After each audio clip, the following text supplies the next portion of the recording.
that charter is because it's also adopted by the residents electors. So that special act puts everything in motion. Under that rule there, it says that by special act, the fees can be changed. I think that's what it says. Yeah, I'm gonna ask him to clarify it, that's what I'm gonna ask. well, the problem is, we don't have time. We have to give you, we could meet Wednesday. Or we could have him just take it forward and clarify it at the council. Yeah. Like I said, we shouldn't talk about this until we vote on it. Well, I think we can get, all I can say is, I think we can get the fee down from 10%. The way I read this, we can get it down to 10%. But actually, I think we can get this done tonight. There are four things that we need to continue to discuss, but we haven't settled on those yet. And I think we can get that done early. We can go through the ranking, because I have. Which one should I read first? Well, that's the agenda. Yeah. These are the two I left. What's this? That's what you need. But I think we can, like I said, I think we can actually get, I actually went through to do the rankings. We have 34 things to rank, or 34 amendments, I should say, 34 changes. Now, I think what we can do with one is I think we can do one amendment for all the changes from elector to registered voter of the city. I don't think we have to go through every single amendment and say, I think we can just make one amendment that says change elector to qualified voters of the city, and it's done with it. Well, and that's why I proffered several times that we discussed here, the idea that what if we just said, here's the old one and here's the new one, and say, look, read it, but I guess that people That would take do up, that. that would take up too much time on the ballot, too much space in the ballot. I guess. Because you'd have to have this, what, 8 or 9 pages of the charter? So the ballot can't be, what they're gonna do, I guarantee it, is they're gonna take what the council considers, hopefully, what we consider too, the most important ones, put those this year, put some of the rest in 2028, and probably the rest are gonna have to go in 2030. Because there's only so much you can get on the ballot. 2028 is the presidential elections, that'll be even a bigger ballot. There's the one thing I didn't think about when I started going to do back in 2022, that all this stuff has to be approved by the voters. I mean, I knew that, but I didn't think about The volume. the logistics of trying to get all of this on the ballot. Volume. And that's the problem. And when I got volunteered to do this, and I'm not upset with it. A bunch of the people at the golf course came to me, and they actually wanted me to run for mayor, but or district. But I said, they came to me and said, we need you to get on the charter. And I said, look, guys, my wife's sick, and I got it. I said, I cut back playing golf, you know that. And they said,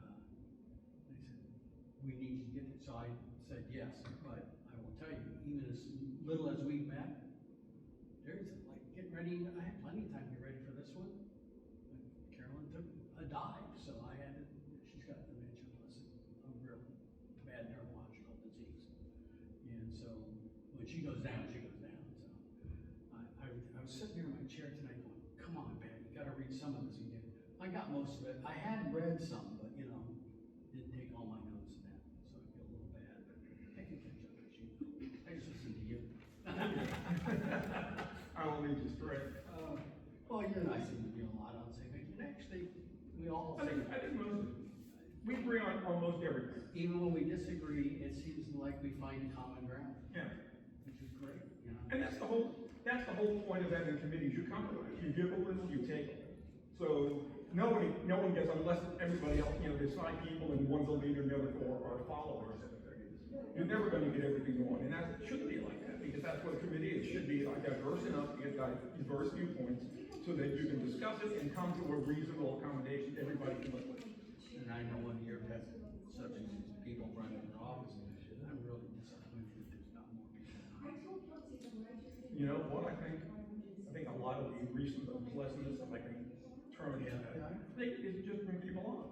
One of the reasons that Teresa is not running for city council is because she's sick and tired of all the negative, the letters, the attacks, and everything else. I don't really care about it. I hate to say it, I was the one who got right in our face right here one day. I we already went over that, so I've started a spreadsheet. attorney isn't giving you the full thing, and I handed it to her, she just put it down, and this is one way. I sent a copy, You do what you and I already found it. People like her, I liked her when she first started out, we had a nice discussion one day, and then I kept watching what was going on here, and where are you going? My The problem is that IT&T screwed the city. The council said to them, focus on amenities because they were still in the development mentality. So instead of taking care of the infrastructure, they ignored it and focused on amenities. Tens of millions, or hundreds of millions. My biggest thing is stormwater. Yeah, and then they only do 15 miles of swale maintenance a year. A deputy county manager and a city manager. I was a utility director too. I not only did water, wastewater, I had electric. And I was very well versed when I came here. My realtor gave me, knew my background. And when I came in, I'll never forget it. We're at lunch, we'd gone to see several houses and stuff. And she set this book almost on my, in front of me, and said, what the hell is that?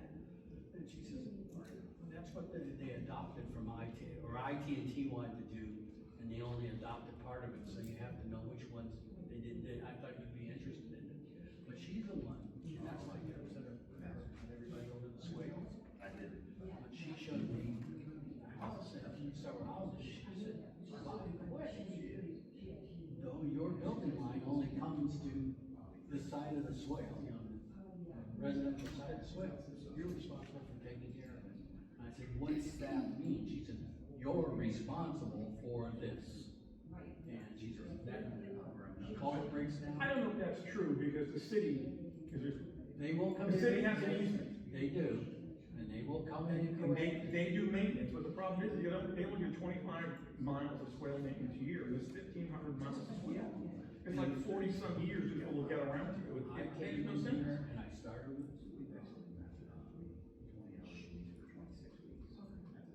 three managers. Who was our manager on there? Jim, Matt Morton, before him it was Jim Back in 2007. Colby. Well, who was the one? Landon. Oh, Landon, Jim Landon. I even met with him. I had been moving from the county at the time here, but afterward, I went, you know, you can't just go in and spot do this. Go in and make the resident It's a whole happy. system. You've got to go from at least where the outfall is or some way. He just, and he just disregarded it. So then I met with a couple city managers all after that. One of them had stormwater certification. Like I had, she's back right now in Paris. That's lovely city. Trying to map this thing out. And she agreed. And they actually started.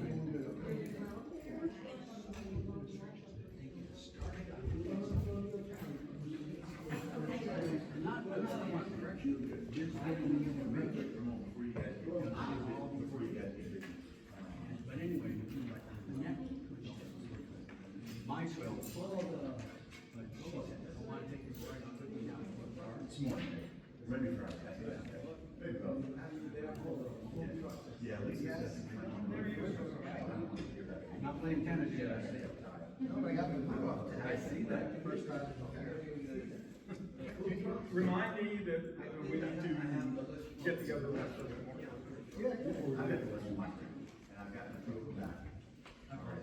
Well, that's why you finally can do they're doing stormwater, storm sewer, storm development. But the problem was that goes then into wastewater. Nah. No. Did you read that thing? There's a big thing going on next to where the sheriff's complex. Why? Oh, some guy said we didn't need it, I said, because. People don't even realize Firefly only runs for, I think, 14 hours a day or something like that. And all I did. There's no service in the maintenance. What do you think it's in? Yes, it's costly, yes, to maintain it's costly. I said, granted, we got a nice, you know, Dan Dillon, but I said, have you sat down and, what use it, I certainly will. Well, you can see, It's a fairly weight-bearing machine. yeah. And How's so. that- how's that put? Yeah, and so I said. Getting better, thank you. And that kind Now of. I don't have to wear the boot anymore. Oh, yeah. Judgment without even getting them information. That's a great advantage. Yeah, One thing I. the Wutah closed now. And I finally found out why you can't, but near my I had home. to start learning how to walk again. Yeah. One of the things. Get used to your foot and shoes. Overgrowth management, engineering, all that, had another city manager. We were having trouble getting the water to move down the sides of the roadways. Every time we replaced the street, we had an inverted street. It made the water come down the center of it. That way we had the center covered and that, and when I talked about it, I said, well, we need that hump in there to move it to the side. I said, but the problem is, you're overloading your system. I said, you've got one more off, if you can do that. How that water get,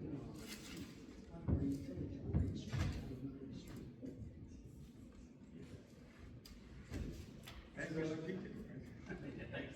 Thanks, I wish I had that book, you'd love it. Yeah, well, yeah. You would love to see that thing, because it was unbelievable, man. Well, this is a really strange city, because it wasn't organically grown, it was created. Yeah. And created by developers, because they weren't focusing on, long-standing infrastructure, they were focusing on bringing more people here. There was another one that did that in the New York area. There's 11 towns in New York, there was Columbia, Maryland, there's, Talking about, like IT&T, there was another big group that came into Florida, they started doing that. I'm not aware of anything big. No, not this one. The city did this big. And that's the problem. They use place school plates and how to break it down. But nobody is ever, I'm wondering, it's amazing, it's still more members, we need to trust them. You can still do the element and tell us. Yeah, they're still bringing people. But that's what meeting was. That's another one of waste management. The wellness. I'm in a meeting. They bring the bottles all the way down to the, that's where they come from. That's also smart. Nice facility. They shouldn't have to be trucks, but one. Yeah, but they put on enough trucks.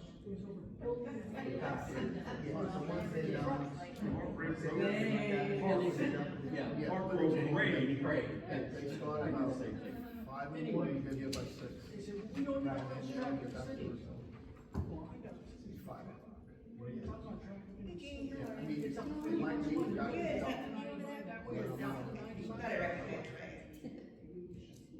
I've never seen a building like this. And the council. It's just like Silver, Bruno's Silver Service folks here. And the reason is because there's not the cell towers. And the reason we have to know it's the cell tower area. They shouldn't have to, because they put in more The trucks. problem is, they moved it. Race pro- In 2017, I think the city made an agreement with the company to build these cell towers. And management, the city would get a little bit of money at first, and their percentage would go up. And they picked 17 sites, and the site on the golf course was like another 1,200 feet away from homes. And when it came up from the council, they moved it, so it was less than 5 feet from some homes. That's the reason I know this, because I know Dennis McDonald was one of the people close, and, Lou, passed away. Lou. Battalion, Lou Battalion. And he's an electronic engineer. And so Hokie was, really tough about, interference and the, microwave and all these things. He's like, you can't put it, if you wanna put it, you can put it where it was originally agreed to with your agreement with this company. Now you're moving to 500 feet from home, that's why they didn't want it. So the city decided to move it. Oh, well, we'll get there someday. We gotta get ready. No, that ain't good. Does anybody know what was that? Let's do it over there. Miss Counter. Oh, I saw those papers there, I thought they were yours. No, I had some out of one from Jeannie.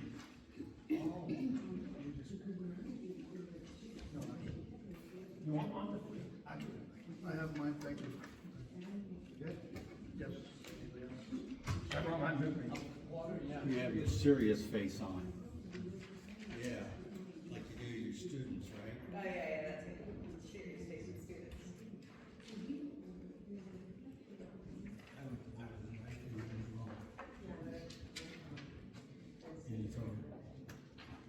You know, what he's came from. Jeannie gave one, the other one's for me. Because we were talking about the qualifying fee and what we, you know, how low we can make it. I wrote this out anyway.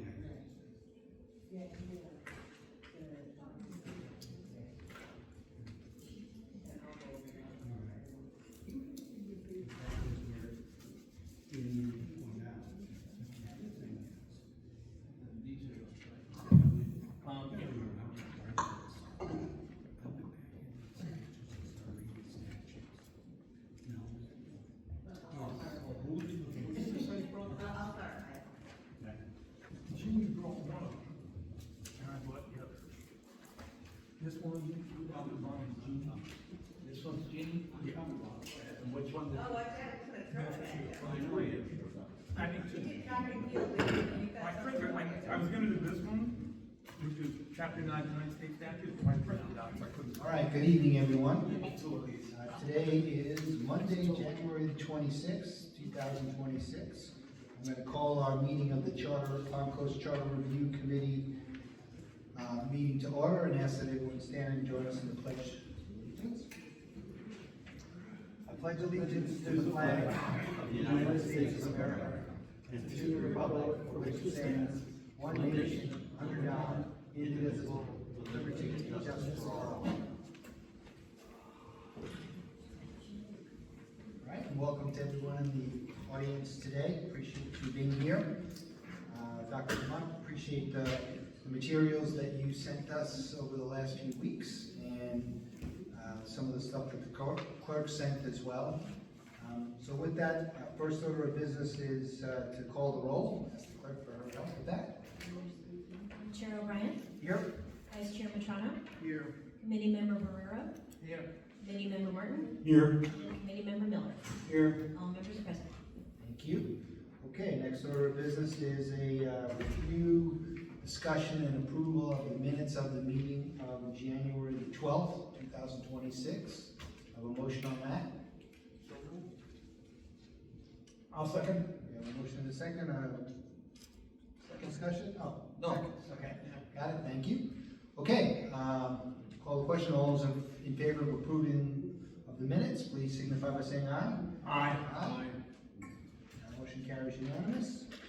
And we will move right into the continuation of our charter review. Dr. Dumont, we'll let you take us forward. Thank you.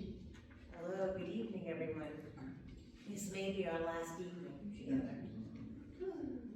I think it can be. Yeah, well, I hope you did find the materials succinct and in a very clear manner for you to eat that without having to go through on your own. And if I missed anything, I do apologize. I did get the addition to that, so thank you. So let's get going. If I can just say something, Yes. I think that the way I see it, we have just 3 or 4 things that we need to actually decide on. I think everything else we've already agreed to. So I think we can hopefully spend maybe an hour or so, finish the discussion, and then we can go on to rankings. I don't know if anybody else did the rankings, but I did. So I hope we can get it all done tonight and avoid having to come back Wednesday, because Perry and I need to leave town very early Thursday morning to go to Gainesville, so I hope we can finish this tonight. I don't see why we can't. There's only one big thing that still needs to be decided on, and that is the borrowing authority. And then after that, it's just T. No, it's also the qualifying fee. I will bring that up. Versus assessment. So it's the one big thing that we still have is the borrowing authority.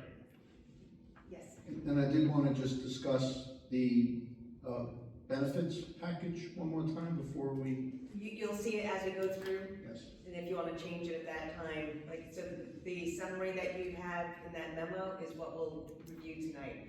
We're no longer going through the proposed charter as we were, we're now going through that memo.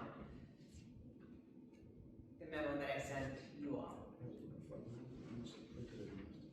Okay, I'm good. Okay? Okay, well, first let me start with,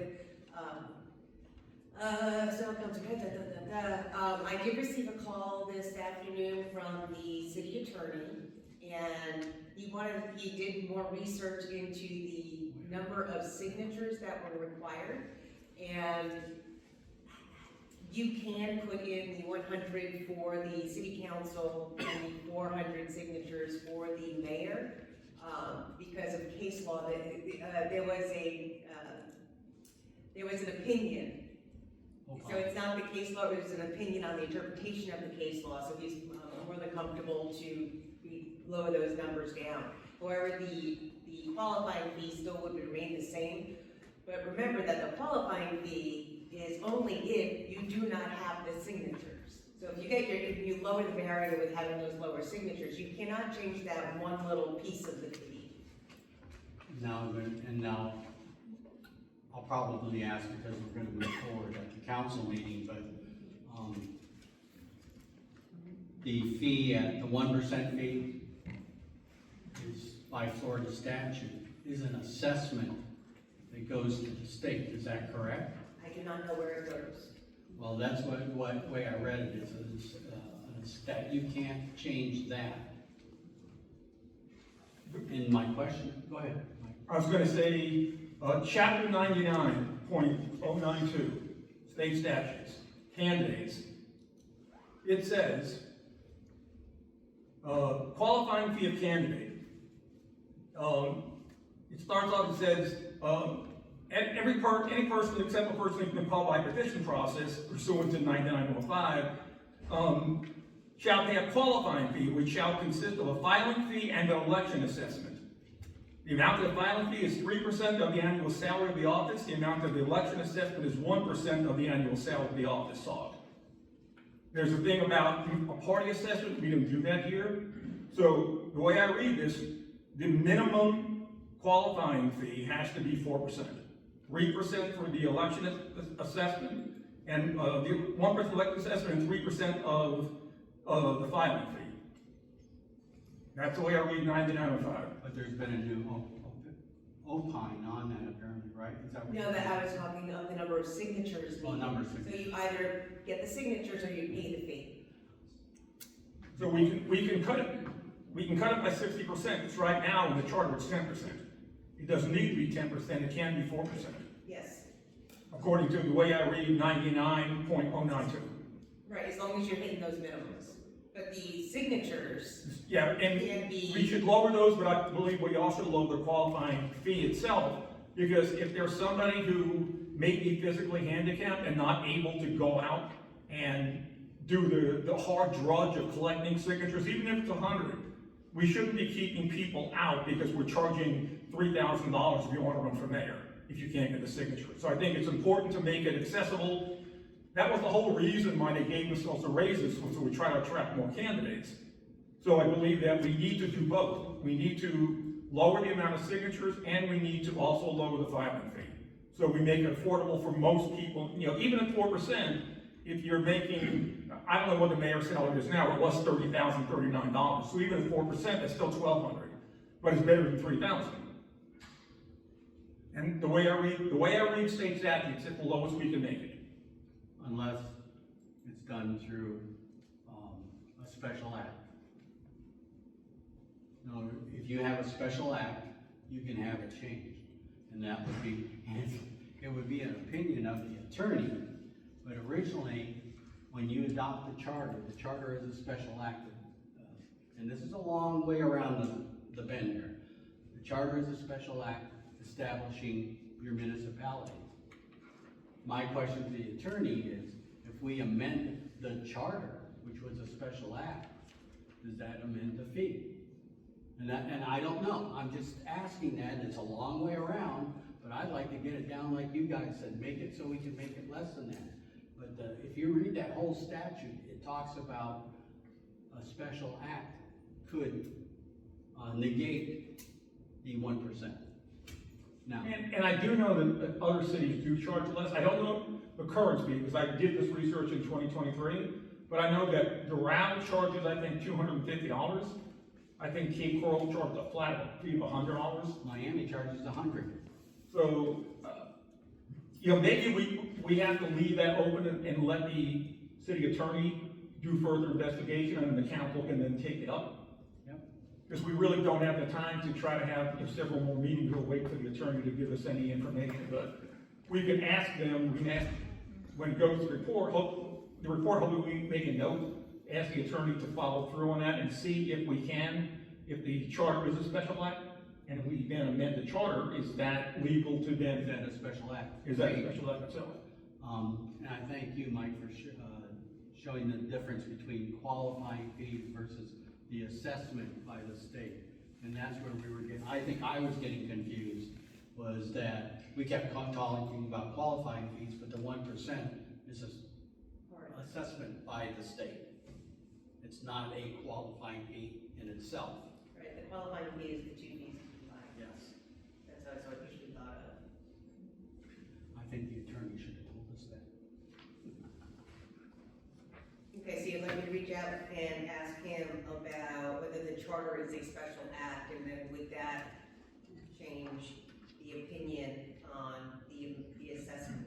I would also like him to even take it one step further. If it isn't, how can we get a special act? My only question is, would a special act have to be approved by both houses of the legislature? Because the charter has to be. I imagine it would have to. I don't know. I'm just asking the question, Troy. If he's gonna research it, let's research it wholly. I agree.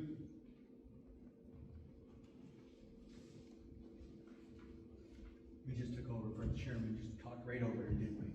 No, that's the way we've done things. I'm very comfortable with that. No problem. Good dialogue. Okay, very good. So we're done with that, 100 signatures for candidates who are running for council, 400 signatures for a candidate who is running for mayor. Lower assessment fees to the 4% minimum. But, To whatever the minimum can be. right, okay. Follow up with the city attorney on that. Yeah, like I said, it looks to be 4% to me. Okay. Perfect.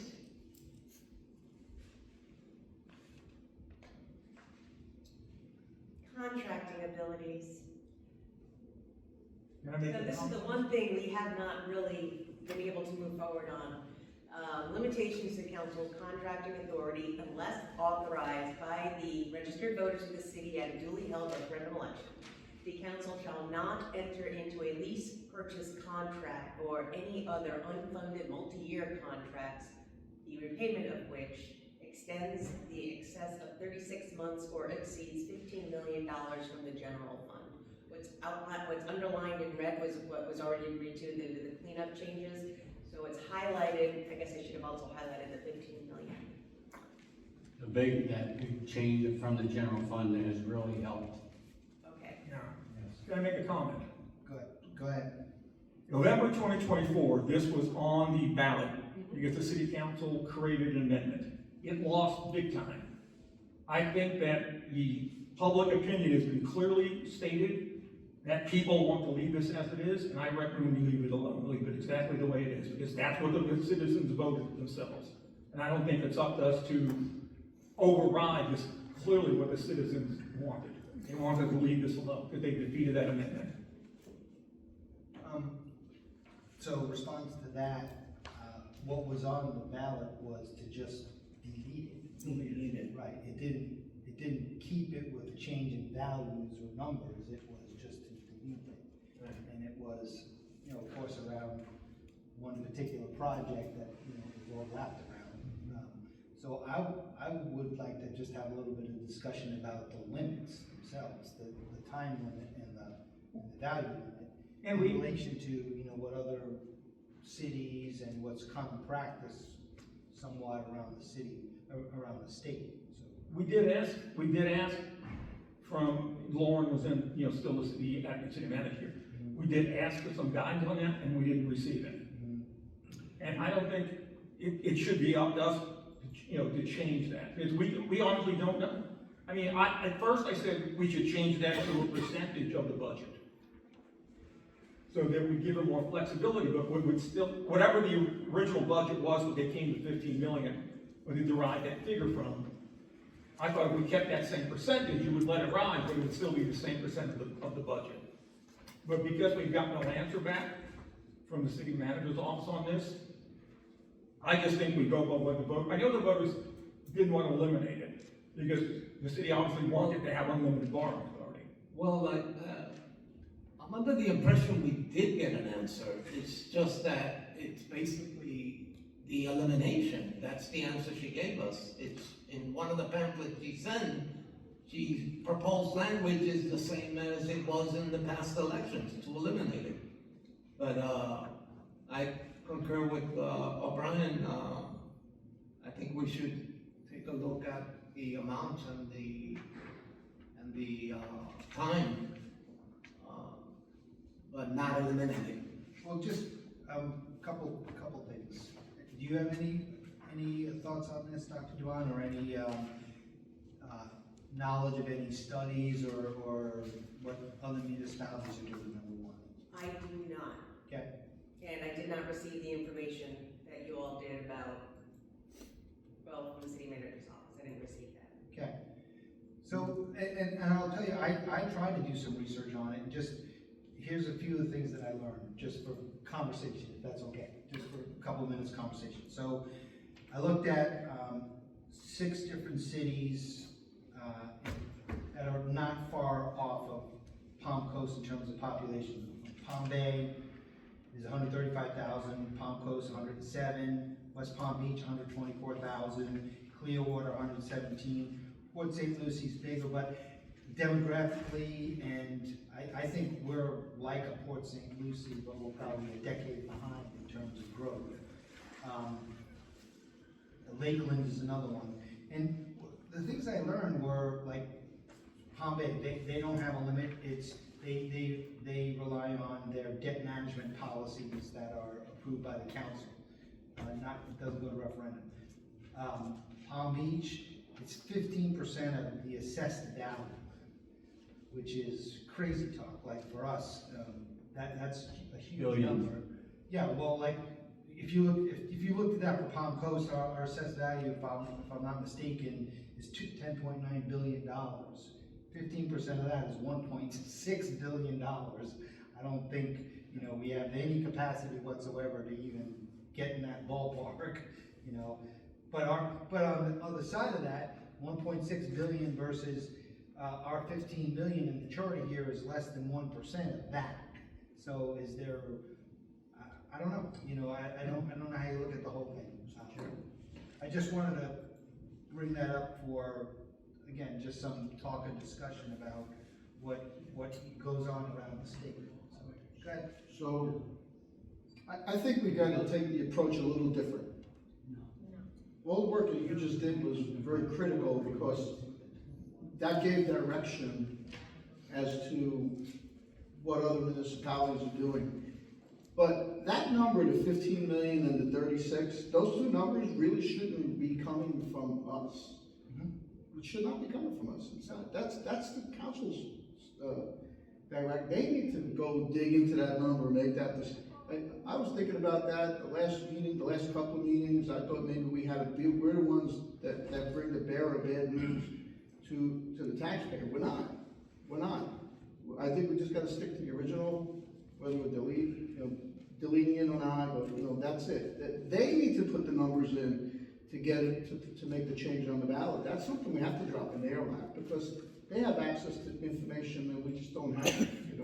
Our goal was to check the charter, follow the charter, look it over, make some changes. But as far as us changing policy, that would be changing policy. 36 and 15, that's a policy change. And That's not what I think we're supposed to be doing on this.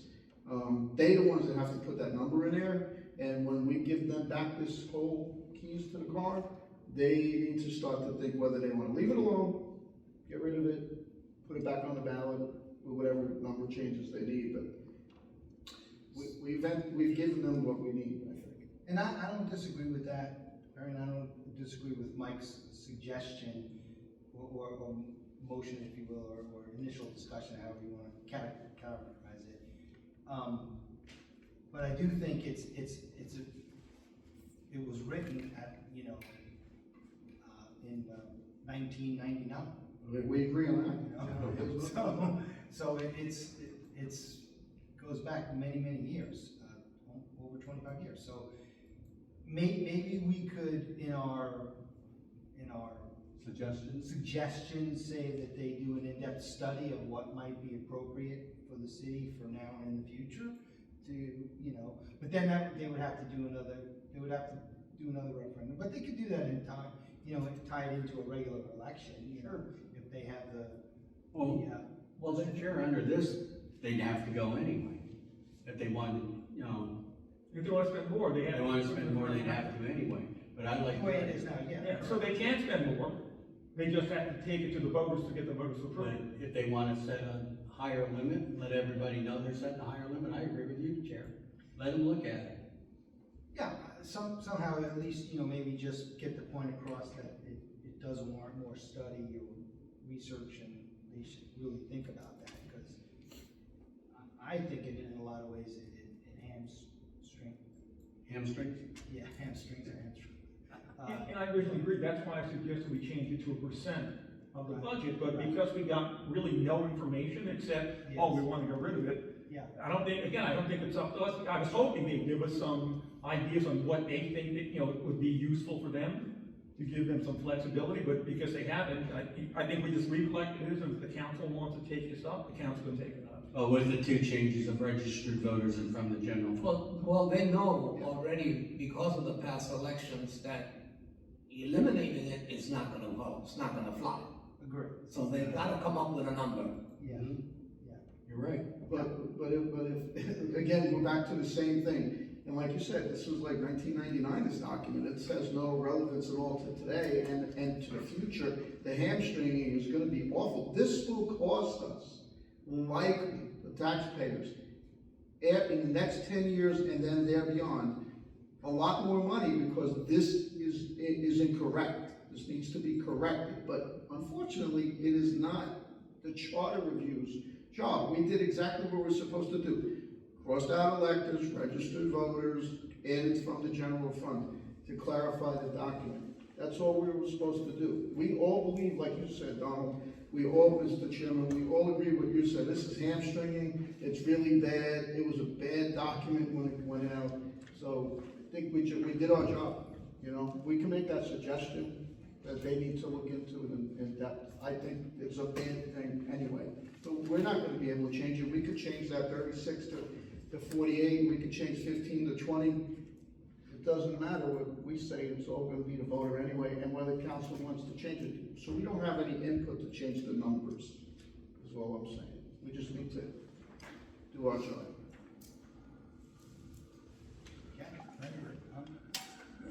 Wax on, wax off. Yeah? Okay.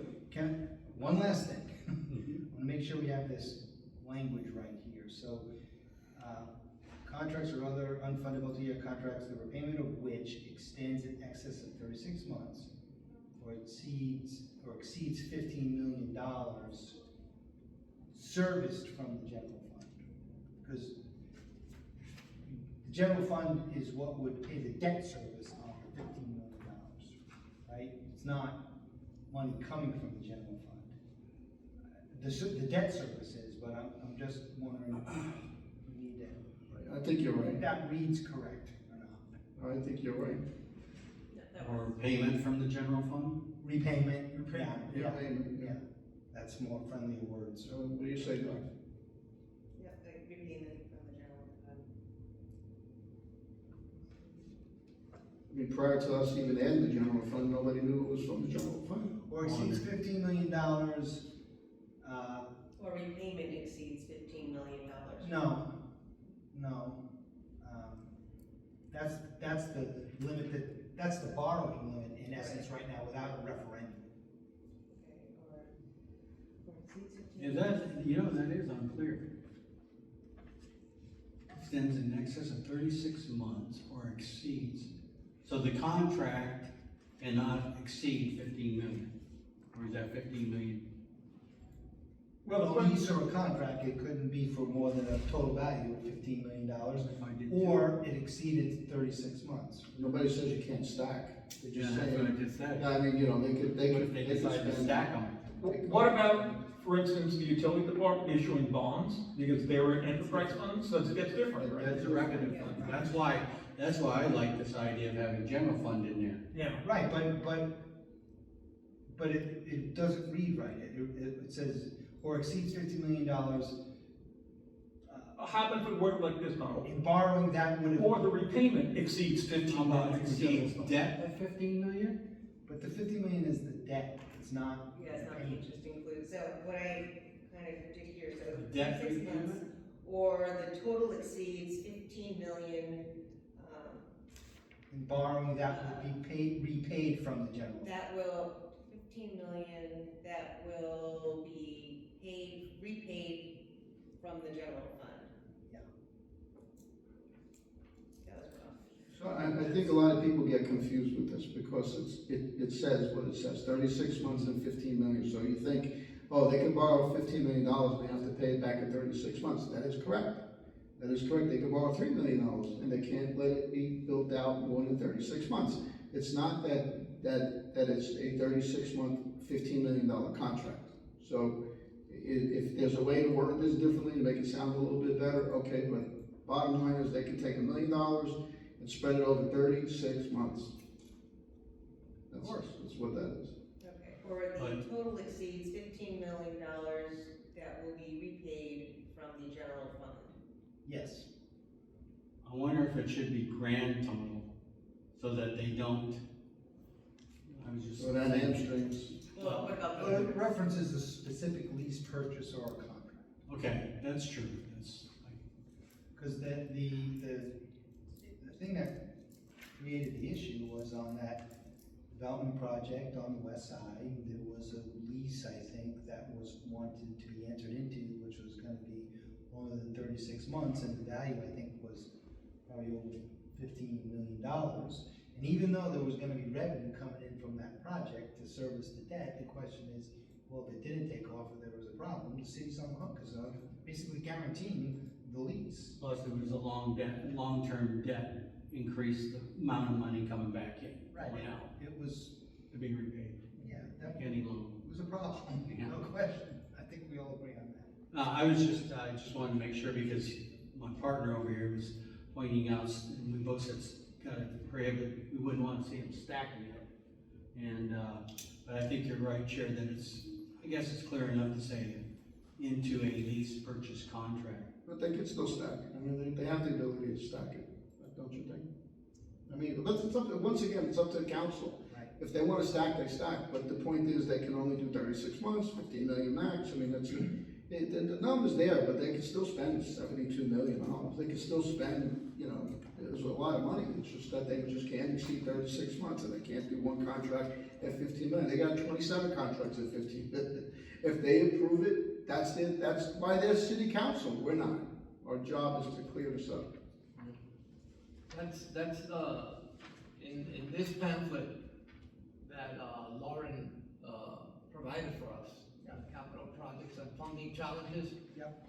She shows the challenges, I mean, contracts of 22 million, 41 million. Yep.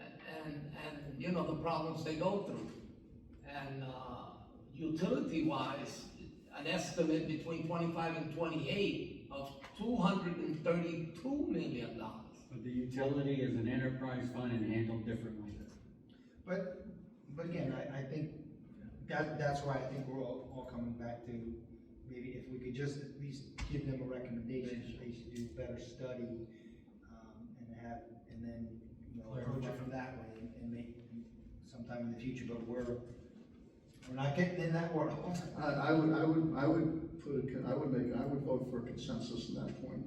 Yes. That should be, send it to them. I agree. Okay. Agreed.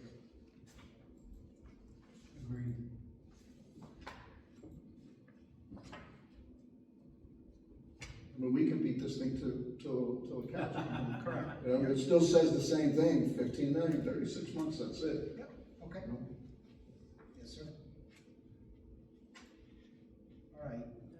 Did you need any? Yeah, I'm gonna ask you, we'll open this discussion to public comment.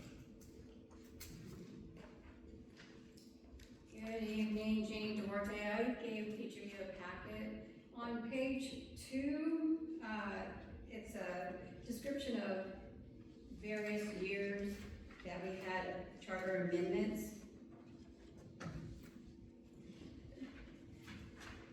So on this, this actually bypassed the voters' electors' right to vote. On here, there's 2018 doesn't show up. So it gives you a timeline of when amendments were made. On page 3, there was no public charter review before this was put on the 2018 ballot for vote. Also too, on here, you see 3 selections that was on our ballot. The first one, there was no mayor issue on there. The second one, you see where it can change from time to time. And the third one, there's also no mayor issues on there. But because there was no charter review committee, this bypassed the vote of the electors. On page 4, there's a lot going on here, but this also, 2024, last year, there was no charter review committee, and they had this on the ballot for vote to remove provision 3E. It was a bypass, once again, to remove our right to vote, and putting it on the ballot in the first place was also bypassing the electors. But why is all this important? If you look at page 5, the charter review is important because it's as simple as a shall or a may. The new P3 guidelines, if you put that side by side with our current charter review, you will see that they literally bypass the voters' right of elections. They're bypassing the voters' rights. On page 6 and 7, if you take those and put those side by side, literally just let it line up side by side, you will see some interesting stuff. I actually saw here when I was looking at the council vacancy, Gene, we're talking about this, the contracting abilities, just this section right now. Oh, okay, well, we can go back to that. Yes. So on page 4, to remove or to add from the general fund, I think would be a big mistake. To remove the electors and replace it with registered voters is a big mistake. I think you should leave it alone. The general fund, there's a lot of funds. And the enterprise fund is a fund, although there's a lot to this. But There's only one general fund. there's a lot of different funds. Right, that's why. Yeah, but they're under the general fund. This only applies to the general fund. The general fund is. Well, right now, currently, there is no depiction on here between the general fund and the enterprise fund. This literally talks about there are limits when they want to ask for money. You can take $15 million and compile it, like you said, Perry. They can just stack this.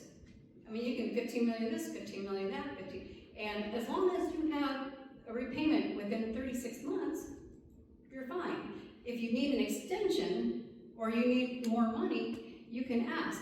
They just bonded us for over 30 years for $330 million. That's a different issue. That's a revenue fund. It doesn't show on here that that's separate, that that's a separate issue. That's why we put general fund on here. That's past tense. We're talking about right now with our current charter. You're talking about changing things. They should have done that after the changes if we approved it. That's why we're clarifying it, but if you understand enterprise funds, then you go read the law about Oh, it. I get that.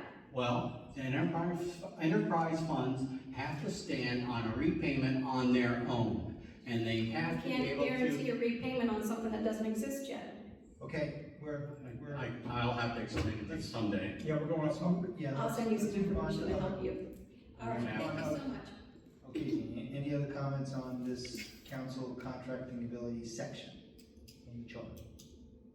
Okay, all right. Before we move on, I have discovered a missing word. If you, in Article 4, Section 1B, 3B, where it talks about the mayor shall reside within the city limits. Can you wait till we get to that part? Okay. No, my printer broke. I couldn't print anything else, unfortunately. Okay. They were supposed to look for cartridge to me today, but it never showed up, so I'm sorry. It's on page 6, the working document. You got the working document? And it's Article 4, Section 1B, 3B. I know it's a mouthful, but that's what it is. Which page, Mike? It's on page 6, it's under terms of office. Page 3. The change, the pages might be different depending on how you have your printer set up. So I have it, if you have it as a regular 12-point font, it will be on page 3 towards the top. At the time of qualification, each candidate for mayor shall, is that what you're talking about? It says for the length of the mayor's apostrophe S, and that's it. The word term should be in there. For the length of the mayor's term, the mayor shall maintain residence within the city limits. Okay. Got it. The length of the mayor's term, the mayor shall maintain residency within the city limits. Right, Joe, you have a second? It's under terms of office? It's No, right it's above, right it's above. the paragraph above terms of office.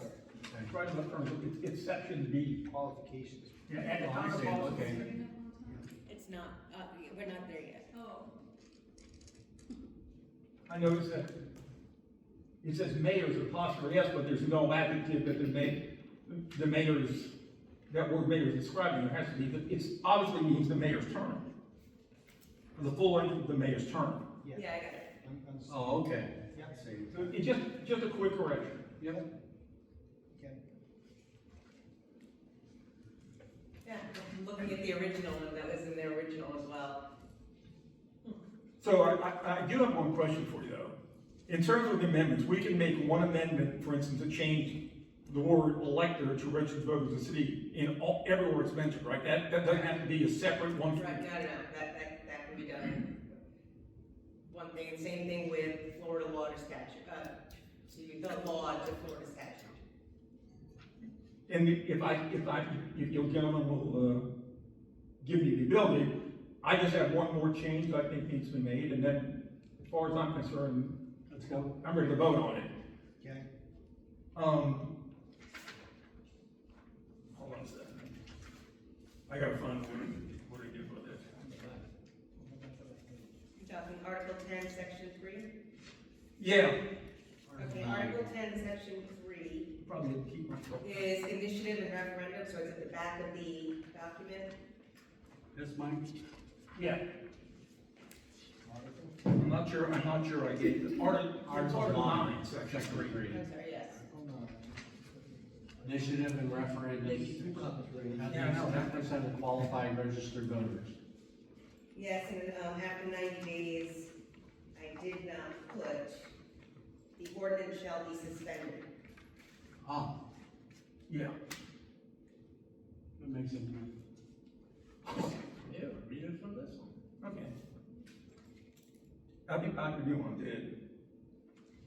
Yes, so initiative and referendum, at least 10% of the qualified registered voters of the city shall have the power to petition the council to propose an ordinance or to require the reconsideration of an adopted ordinance or to propose an amendment to this charter.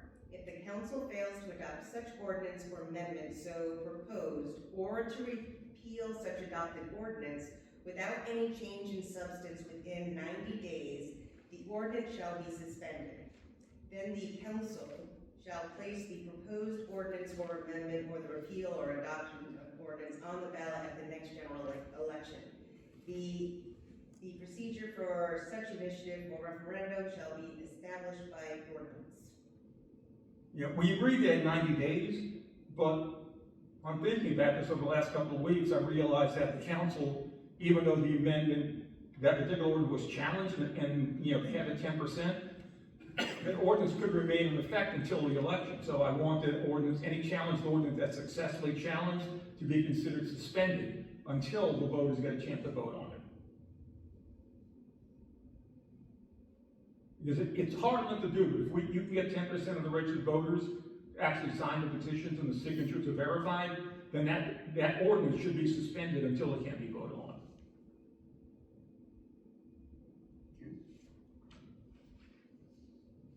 I don't see one. It's just trying to make sure that a council doesn't abuse their power by keeping that ordinance going, even though it's been successfully challenged. And that's why we put the time limit in originally, but then I think of it, I think we should make it clear that whatever the challenge is, successfully challenged ordinance should be suspended. Okay.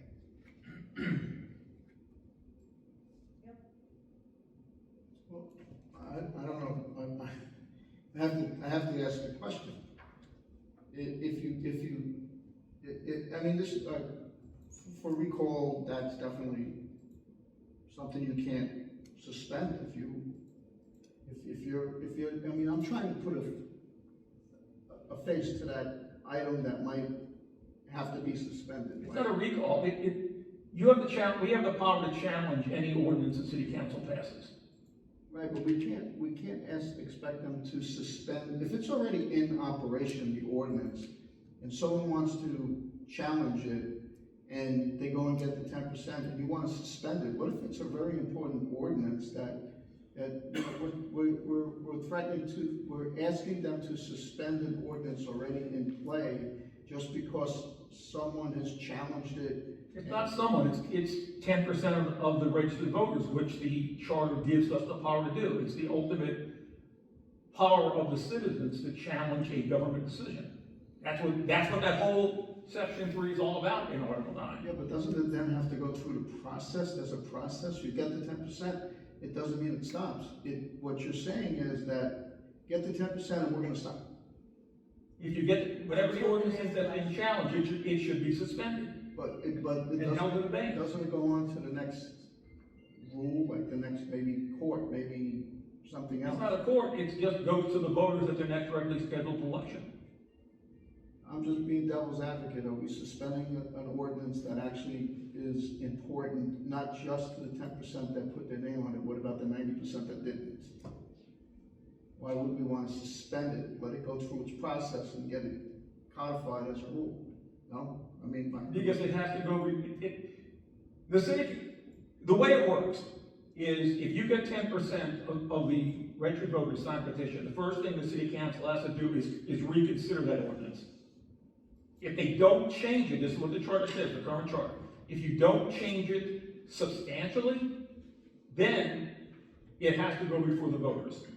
So the council has the opportunity before anything gets suspended, they can change that ordinance that's been challenged substantially.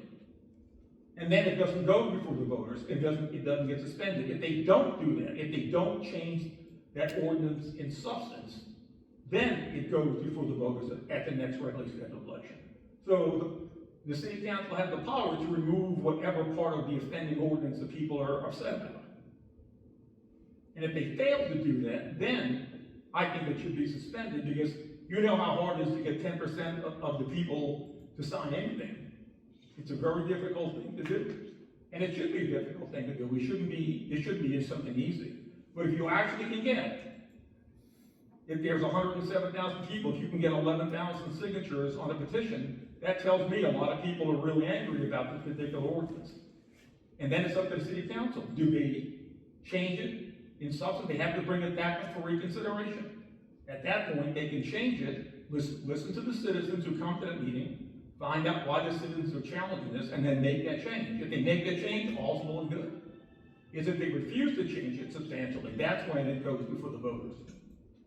Well, my last comment on this would be, a very, well-funded organization could come in, have teams of people out there to get signatures on something that they want pushed through, and that would suspend a possible ordinance that might be protecting all of us. It gives an open door with the word suspend. It gives an open door to a powerful PAC or something. It's a far-fetched idea maybe, but you never know, right? And that could change people on the board. That could change a lot of things. You couldn't change people on the council by ordinance. I understand that, but no, not necessarily that by that, but it could push other reasons and ways that things could be. I don't think anything should be suspended, that's all I'm saying. If the board goes in that direction, then let the council figure out whether they want to do the same.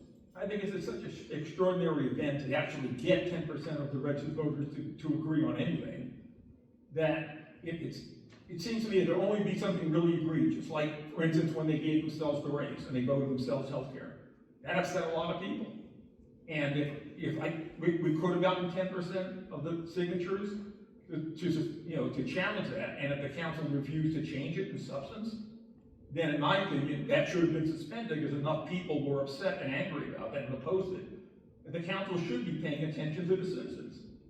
I know you can say the ultimate responsibility of citizens to vote them out of office, to vote for somebody else, but you can do a lot of damage before you wait for another election.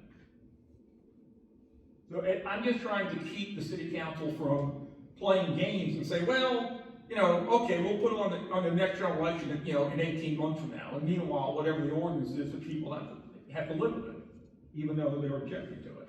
I just worry about outside bad actors spending a lot of money to get signatures.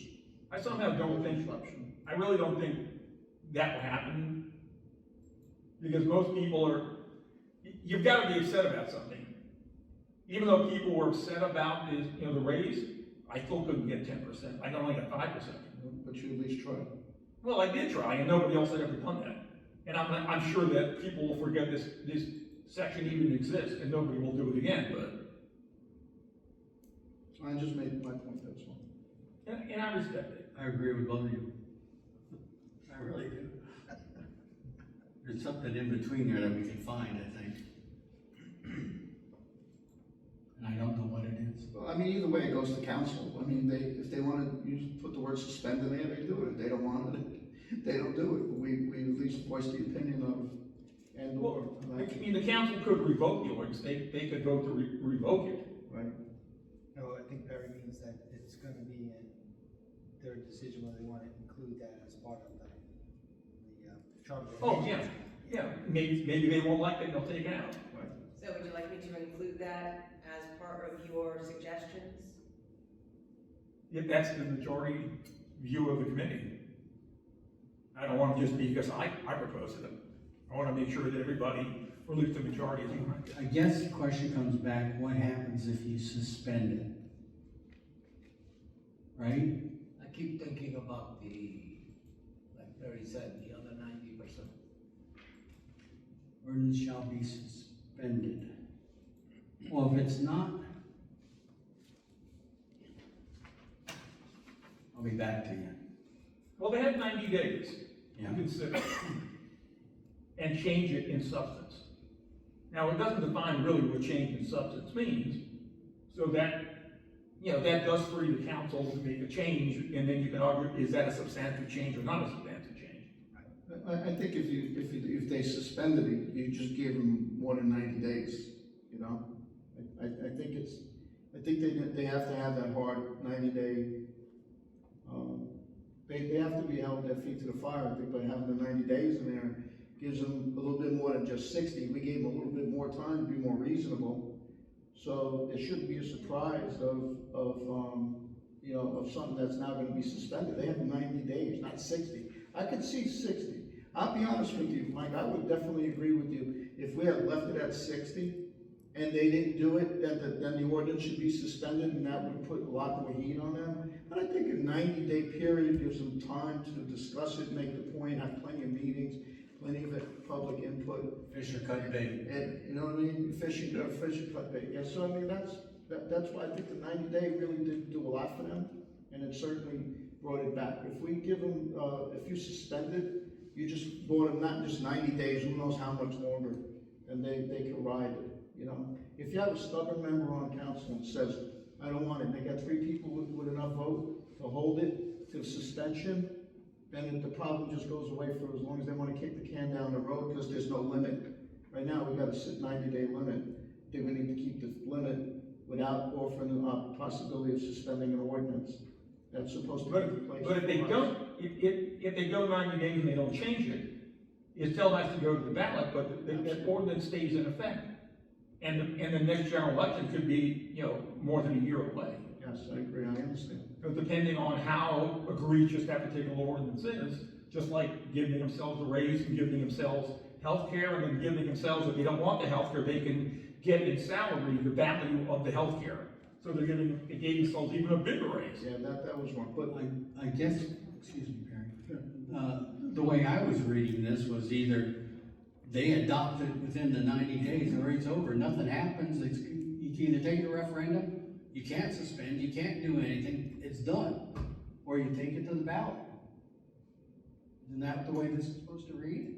Well, the way it is now, and the way we haven't changed that part of it, is that if you do get the petitions enough signatures, then the city council has the choice, they have to reconsider it. They can choose to do nothing and not change it. But if they don't change it, then if they don't change the substance, then it goes on the referendum. If they do change it in substance, it doesn't go on the referendum. It's only if you do not change in substance, then it has to go to the referendum. Why don't you take substance out, just put change? Yeah, because that word substance. You take change, you take substance out, and put change, it goes 90 days, and it's done and over. What's not? Take substance I out. think, Mr. Chairman, hate to throw it on you. Yeah. Well, the problem then, you take substance out, what constitutes a change? Can they change one word in it, and that constitutes a change? That's change. That's change. I know, that's why I think substance needs to be in there. How do you define substance? That's the problem. That's something that if people don't like it, I suppose you can hire a lawyer and sue them, saying that, this is not a substantive change. If I may. Sure. Hello. Hello. As it stands right now, the charter does not have a time limit at all for the council. So there is no 60 days currently written in there, but it does say substantive. So it says that if the council doesn't make a substantive change, then it's got to go to the vote. It's got to go to a referendum to the voters. But there was no forced timetable to actually make that happen. And that's what we discussed. And that's why there was the addition of the 90 days, at least 3 months worth of See meetings. what happens when you let us discuss it, we want to now change another word. Just, I don't mind, if you guys disagree, I would pull it.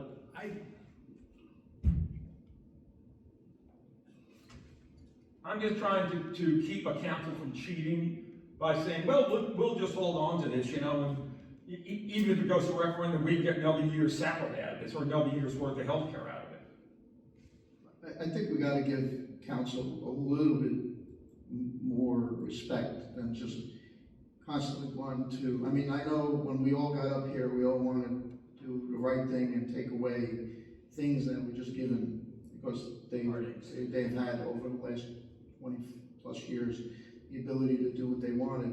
And we all, and I know I felt angry sometimes too, sitting here trying to make a decision and instantly want to just shorten that rope more and more.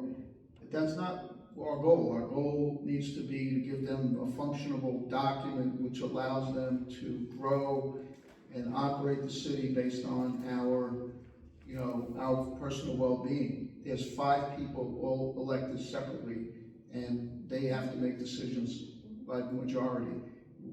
By keep taking out, enforcing the document to them, it hamstrings constantly more and more, makes the matter worse than probably better. That's all I'm saying. And I think we all agreed when the doctor was counseling us in the very beginning that this was, though we wanted to bring it down and get it better defined, we're supposed to give them a functional framework. Yes. Not, you know, you will do this or do this, but, and some of these, now I'm gonna correct myself, and some of these, they have to have that kind of direction. Like saying, you either do it in 90 days or it's over or whatever. I like that idea, that they have to make a decision, because that's what we originally discussed. The whole idea was it's gonna hang out there and, you know, Yeah, kick it down the road. you know, never land and never get done, and we're saying, you gotta do something with it, either say yes or no and get it over with. And so, and I understand your idea about suspension, but the whole, It was just a way to try to force the council to actually act on it. Because if they didn't act on it in 90 days, you know, they have 2 meetings a month. So if you can't act on it in 6 meetings, then it seems to me that, but the whole idea of anybody actually successfully doing this is really far-fetched. I'm the only person that ever did it, and I didn't succeed. Well, Mr. Martin, if they don't do anything within 90 days, it has to go to a vote of the people. Yeah. And that's with these changes. So, Before that wasn't in there. yeah, I'll pull out the suspension part. Because again, it's not that important to me. It was just trying to goose them a little bit more, to try to make sure they act upon it in a reasonable amount of time, or there would be consequences. But like I said, I don't want to tie us up for a couple of, you know, hours on this. I'd much rather get through and get this done, so. You're thinking of Thursday morning, aren't you? So, yeah, it is. so I will. Okay, so the amendment has been withdrawn. Everybody's okay with that? Can I just, No, just No, like. just the change. suspension. Just take out the suspension part. So suspending whatever the ordinance is until it goes to a vote. I agree with the 90 days. Yes. I don't agree. Yeah, no, we don't want The to 90 days. remove the 90 days. That's really important. and let me pull a pin on a grenade one more time. You want to be No, just a question. The 10%, that in this, to get the 10% signatures, when was that put in, or how was that put in, and is that part of anything that we need to recommend? Is that 10% number a necessity? That's state law. That's state law. Okay, statute, the 10% to change. I am not sure, but I would say that you need a high bar. Otherwise, people will just, in little groups, and continually try and change things that a small group doesn't like. Yeah, I'm just asking, I'm just asking for clarification, not asking to change anything. No. Is there any statute reference? I think Mr. Mill is checking right now. He's got his handy dandy probably little Florida statute app.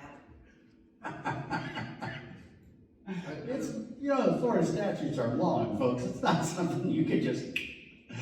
I just don't know where they There got is a search function. I just don't know where they got the 10% from, and I was just curious, that's all. Probably not a good time to ask the question, but it came up.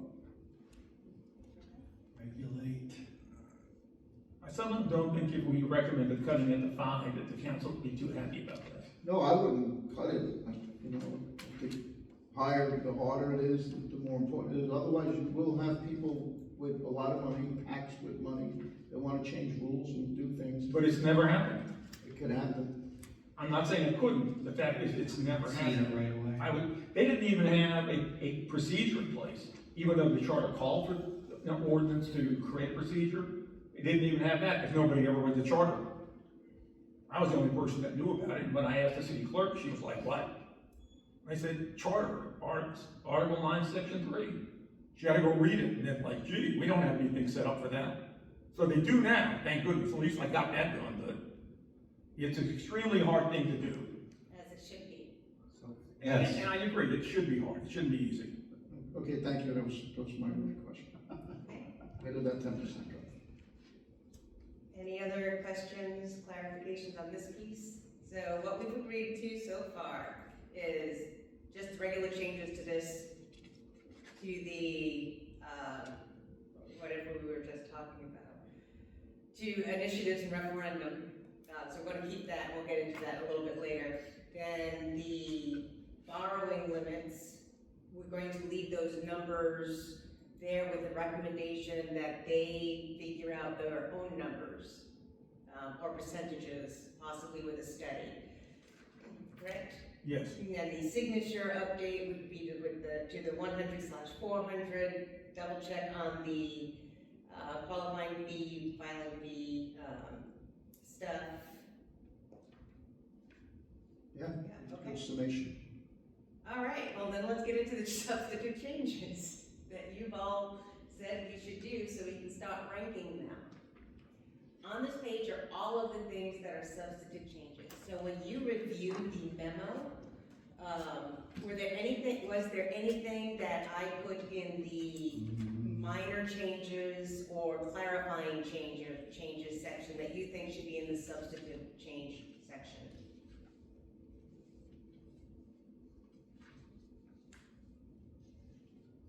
I did not. No? No, I think it's pretty good the way it is. Okay. All right, then let's look at these changes. How would you rank them? Right, what? The substantive changes are on the objective. Which ones do you think need to be addressed first, second, third? Oh, you want a ranking? Right, so this way, when you're providing these to city council, you're saying, we feel that these really need to get changed now, because if not, then, bad things can happen, where other changes don't have that urgency. I ranked them by 5-star, 4-star, 3-star, but I didn't rank the actual. Okay, No, the 5-star, I didn't rank the 5-star within the 5-star. But I can tell you what I think the most important things are, if anybody's interested. Article 4, Section 1, B2, which is the qualifying fee from 10% to 4%. hold on, qualified fees. Which we're looking for further explanation. Yeah, you were gonna check that with the lawyer. Well, We can do that part of it, but we're asking if it can be taken further, is what we asked. yeah, but at the very least, we want to change the 10% Yes. to 4%. If we go lower than 4%, then Yes, that's what I'm saying. I think we should. But I think that is something that we should make a priority. Like I said, I rank that as one of my 5-star. Okay, and do you also put in signatures with that? Yeah. But I think that we know we can change the signature, so, but I think that's important too. We need to do that as well. The signatures and the qualifying fee should be the highest priority.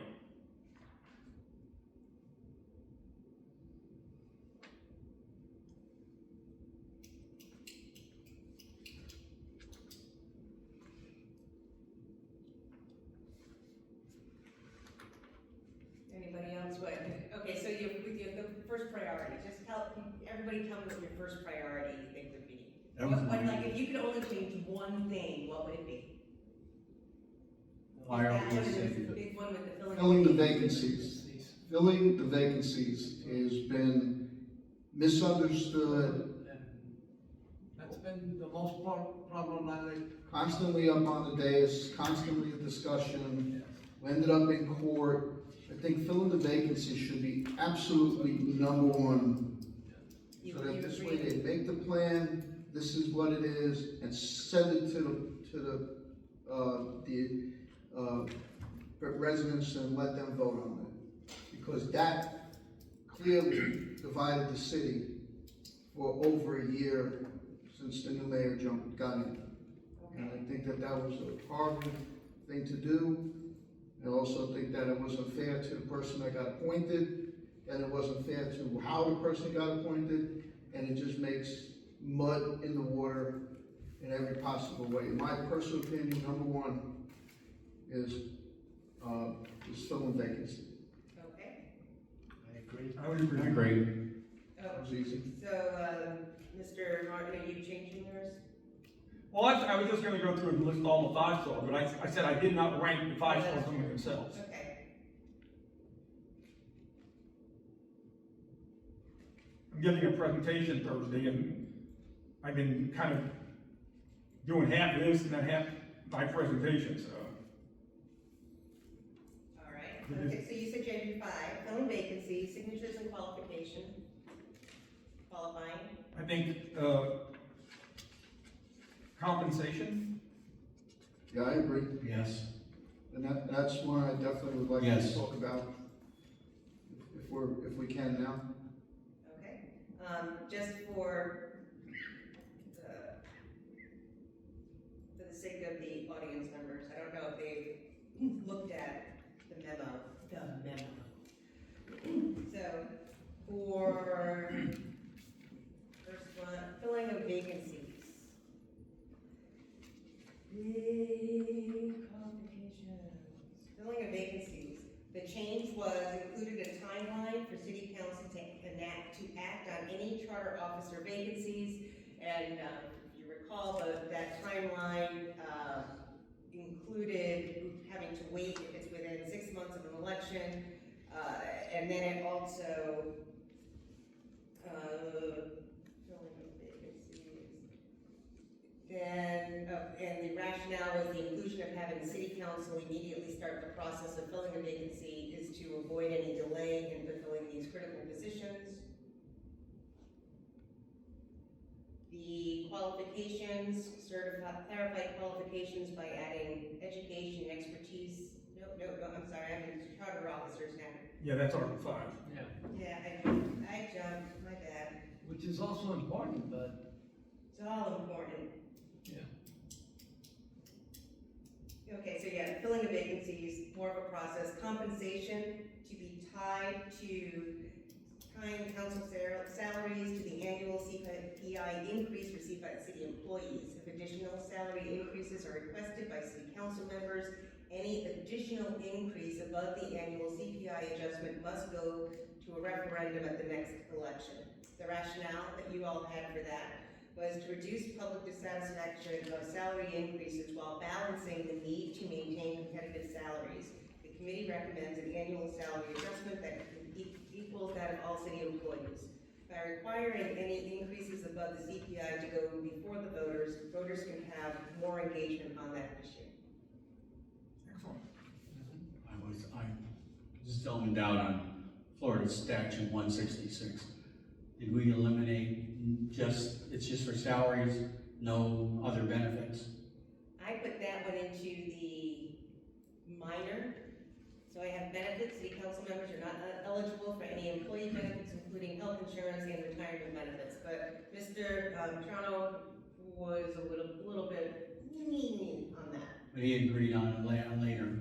He said, Well, I did, but I have buyer's remorse on it.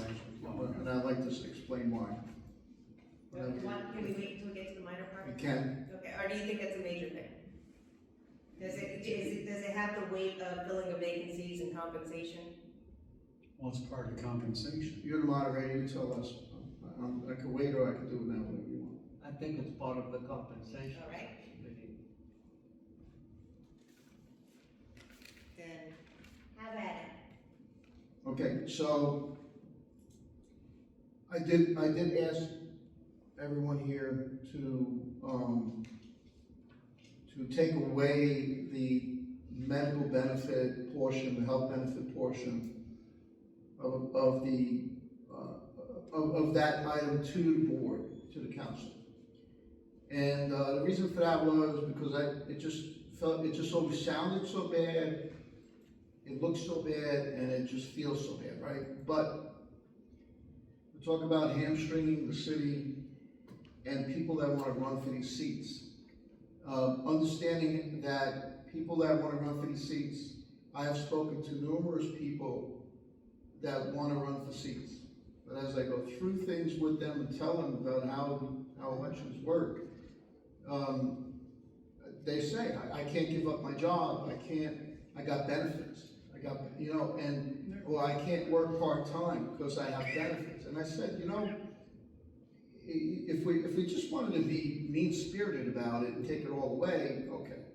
Then that's the attitude I had when I really asked that motion that we do it. But when I look at it now, is the common person who would like to run for these seats may have a job or may be self-employed, and they have to give up something, or if they're working for a company and they get partial benefits, they won't have enough if they have to pay more out of pocket to run for these seats. So I really think that it's such a small amount. It is so small, because not everybody takes it anyway. Because if you have a person who's a senior citizen like myself, we don't need it. But if you have someone like a Ty Miller or a Pontieri or someone who's younger, that they could potentially be people or younger. Not that I want to say those older guys are not good at these things, but I really would like to see the ability of the opportunity for younger people. And by taking that away, it really just hamstrings not only the council, it hamstrings the growth of the city, and it hamstrings an individual who could just do it and wants to do it and has the time to do it, but can't fund it. So I'm asking that we bring it back to be left as an ordinance. So you're saying the decision-making to run for office is based on whether I would get health insurance? No, I don't mean it to sound like that. It does That's sound the way like that. it is that. No, I think It's that, that plain and simple. You're out there, you're having a job, you're making a living, you're paying for those benefits right now. Why should the city reimburse you for that benefit? no, I don't think, well, okay, there were two things, right? One is the reimbursement, and the other is the city. Well, maybe I'm getting it wrong. What I'm trying to say, Barry, is this is a part-time job. It's supposed to be a part-time job, okay? And should be a part-time job if we got a great staff doing their job and helping the council. I don't think a person should make the decision to run for council based on compensation for what they're making at their job. They need to weigh their job against being on the council. I know it takes time. I personally even, right now I've got a monitor on in my house because I have somebody very ill, but I'm here and I'm watching. Got away, got a phone call, took care of it. But the whole point is if you're gonna run for this, you've gotta weigh those things. And I don't know what your benefits are costing you now, the medical, a month per employee, but I'll say somewhere probably approaching $500 these days per employee. I mean, is that what we're gonna do? Say, you can run for office because we're gonna give you the benefits? No, I don't mean it that way. I mean that it just allows someone to maybe make a decision. We might be able to attract, and that was the purpose of this thing. When I went back and looked at it a few times, it's been discussed a number of times, and it was hoping to bring in a younger city council. And not to say older is bad, not, but I'm just saying that if there's a possibility that it would help one person who really wants to run for the seat, that they can benefit from it, and it might get them to run and be invested in the city. Now, I don't see it as a big expense. I don't really think it's that big, because I don't even think but one or two of them have even ever taken. Perry, the way I understand the ordinance, if you don't take it, you can get the cash equivalent. I think that should go. I mean, Well, that's what I'm saying. Nobody's gonna turn down the money. And there were people sitting on this council who were making good money, and they took the benefit because it's money back in their pocket. And if you're gonna give them a salary, give them a higher salary then, but I don't think we should be giving them benefits. Well, you don't mind giving them the payment that's going directly to the healthcare, but not that they should get paid and then not use it for healthcare. I mean, that would be wrong, right?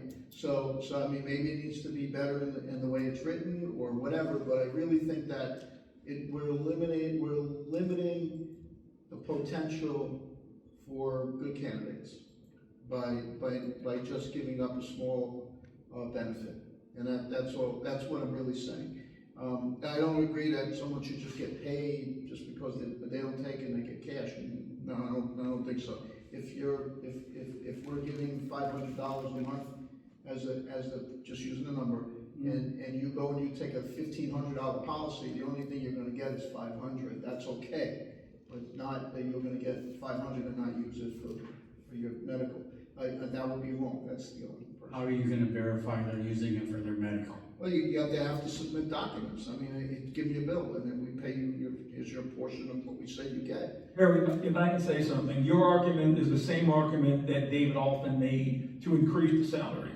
We were gonna attract more people, we're gonna attract more younger people. Has it? No.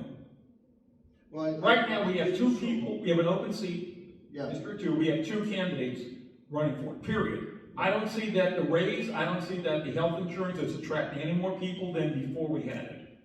I don't see it. I I think it's a fallacious assumption.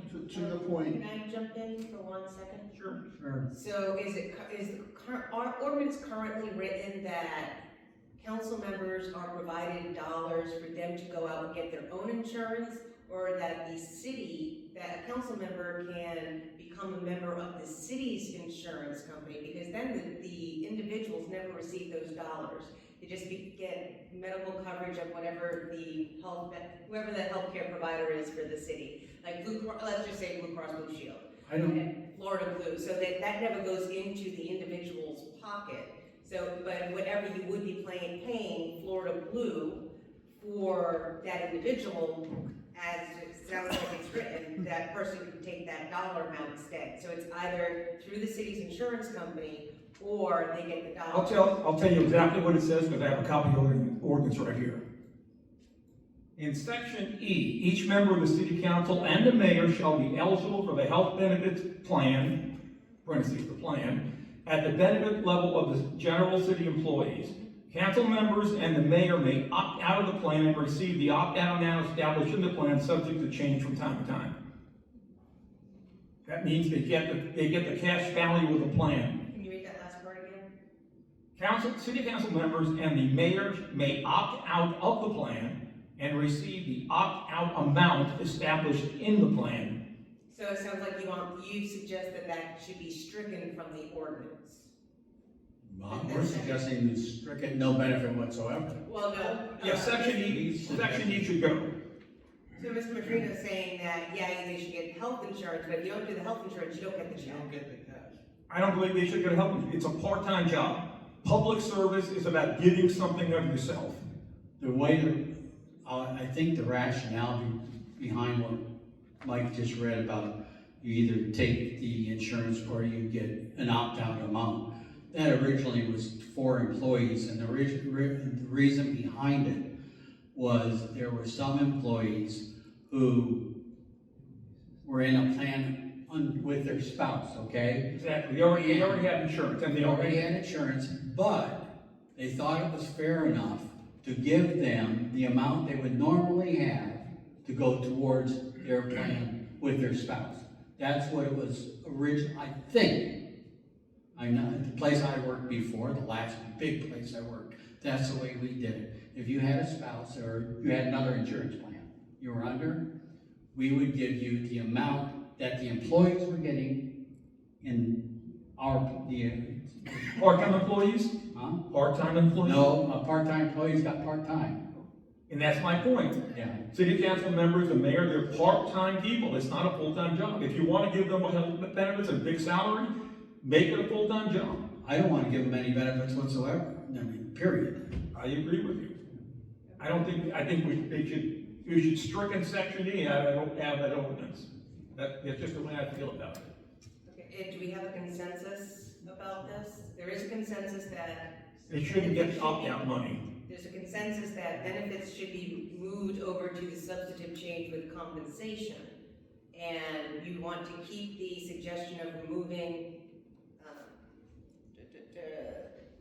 benefits one. City council members are not eligible for any employee benefits, including health insurance and retirement benefits. Correct. Is that the consensus? City council and mayor. Very good, Mr. Chair. Yeah, good catch. I said city council members, but I'll say it too. Just. And mayor. Very good. Consensus? Well, we've got, do you want to vote? Because I know Barry would like it changed. Maybe somebody else would like it changed, I don't know. And again, I'm only saying this because I'm- even though, Mike, you're right, we haven't seen anything, I hate to use that word substantive again, but we haven't seen anyone, come out of nowhere. But this is, the cycle of elections have just started since that ordinance has been in play. And so there might start to be, we don't know, we really won't know. It'll take a while for that to catch on. And if that's one little, I don't think most people even realize that's in the charter. I honestly don't. I think most people, when you find, you don't look at the salary, or you don't look at the salary, you don't look at the benefits, and, do I get benefits or not? And to further that, it was the attorney who opined that benefits were part of that compensation word in the charter.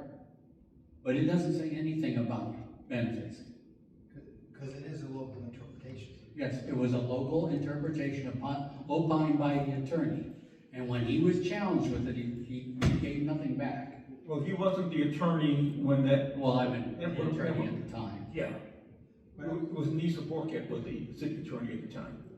I mean, I was reading just here, Mhm. the same thing, and it's like all over the board in Florida. But it's a local decision. Yes. It's not a statute. But what I'm saying is the attorney, when it was pointed out to him that it did not say benefit in the charter, he said the word compensation included benefits. so what I'm saying is that it should remain as it is as an ordinance, and we should make the recommendation that you don't get cash for taking the policy, you take the policy that the city uses for all the rest of the employees. That's the only option. There is no retirement, nothing else. I'm not asking for anything else or wanting to suggest anything else. I'm just saying, leave it as an ordinance. Let's make a recommendation to make some changes to take that away, for compensation. And it doesn't need to be in the charter. It hamstrings the growth and potential down the road for the city, for things that they need to do. It's a small thing, but it's worth having the ability. But it should stay as an ordinance, but the ordinance needs to be stripped a little bit. I think the city's done just fine without health insurance and without additional salaries. If you look at it, people were making, city council made $9,600 a year ever since the city was established. Until 2022, we didn't have open seats, nobody running for them. I think our original decision was the correct one. Now, the council may, blow it out of the water, but that's their decision to do. I think the original idea was that we lost faith in the mayor and the council to make those kind of decisions, that the financial decisions in their favor, their personal favor, needed to be locked in. And that's what brought me to put such a hard hammer on it, when I asked for it the first time. But just in thinking about it, and after talking with people, there was just a little opening to say that there could be an opportunity. It might turn us to get 1 or 2 or 10 more candidates down the road. And I think it should remain an ordinance, get stripped a little bit more, make that offer up to the city council. But hey, I have to go on what we've done. We've already voted on it. We don't have to bring it back at all. Well, I was gonna throw something in to help you. No, we haven't voted on it. The voting goes to, this is gonna be the voting stuff. But I mean, I think we made a consensus Yes. that remove it. To help Harry in his argument, which I'm not in favor of, but, would you be willing, and I don't know, do part-time employees get benefits? I don't believe so, but I don't know. Because I was gonna say, when you asked me, Mike, about part-time, really, it's kind of ironic, but all the places I worked, if you were a part-time employee, you got part-time benefits. And we had it, you know, part-time benefit with your employee was 30-some hours, so you got half of what a full-time would. So if you were paying $500 a month insurance for a full, we would give them $250 to go find their own insurance to the part-time employee. And I've seen where people get dental and they only get eye vision, but they don't get anything else. That's true. I mean, that's not Let me obvious. bring this back to, is this for the charter or is that for an ordinance? Ordinance. So the charter framed an ordinance, and as it was discussed, the charter should be framing it that the council gets those annual salary increases, but does not get benefits. Yes. Yes. Yes. And that's what the agreement, the majority agreement is, with one abstention. Yeah, I'm sorry, but you just haven't convinced me. Well, I wasn't necessarily trying to convince you, I was just making a point that this could be It could, valid. but I think a lot of people I talk to just don't like the fact that their tax money is going to give health insurance to people who are part-time city councilors. I think part of it was too, is the people who took it, a couple of people, I don't think really needed it, and they just It looked came at. across greedy. Yes. That's what it was, That's and what made a lot of people angry, and that's the reason all of them lost their reelection Our days. statesman here has tried his best to convince us. Right. Okay, so first is filling the vacancies, the second one is compensation. No benefits. Well, I'm gonna include that with the compensation, because you moved it from minor I'm to. sorry. So out of these other ones, what, gonna have like the top 3 to 5. We did vacancies, compensation, qualifying was probably the next one. I mean, I had the contracting, but we already discussed that, that's to be determined, so. I would agree qualifying for elections. All right, and the language has, oops. So we're good with filling vacancies and then compensation, 1 and 2, what's number 3? Qualifying. Qualifying is where we're at now. Qualification. Clarifying qualifications by adding education next, keep going to the city, Staff, we're looking at, is that what was qualifications was staff, right? No, qualifying for election. Qualifying for elections, I'm sorry. that was the signatures. Yeah. The signatures, actually that was, oh, so I'm gonna move that over to the substitute, now that I've received more, Direction. information from the city attorney. Before it wasn't really changing anything, but now it can be changed. So I'll move that over to substitute. And we'll leave it to the council to determine whether or not they can make it lower than 4%. We're recommending down to the 4%. I'd say 4% maximum. Right, that's what I'm So saying. it can be lower, because we know that several other cities do have That lower, would help do have lower make fees. people in here. Yeah, that makes it palatable for people to, you know, Run. to wanna run. Yeah, And the that's my other- point. The other question that we My asked people. Doctor to do was to check with the attorney about, the assessment in this, if it could be changed by special, what did I say? God, help me. Special act. Special act, thank you. Special act. And whether, And if the charter is a special act, yeah, it's not. define special act of how it could be changed. Got it. All right, and so qualifying for elections is the 10 to 4.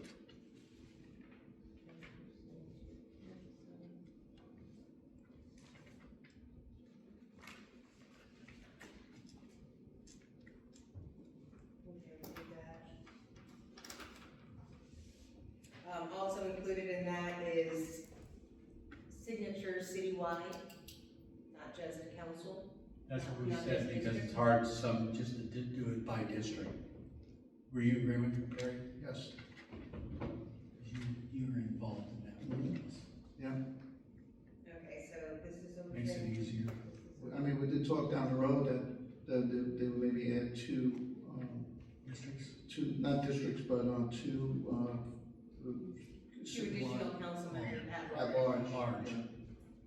But that would be, maybe when that whole another part of town gets built out. That's a long way away. Yeah.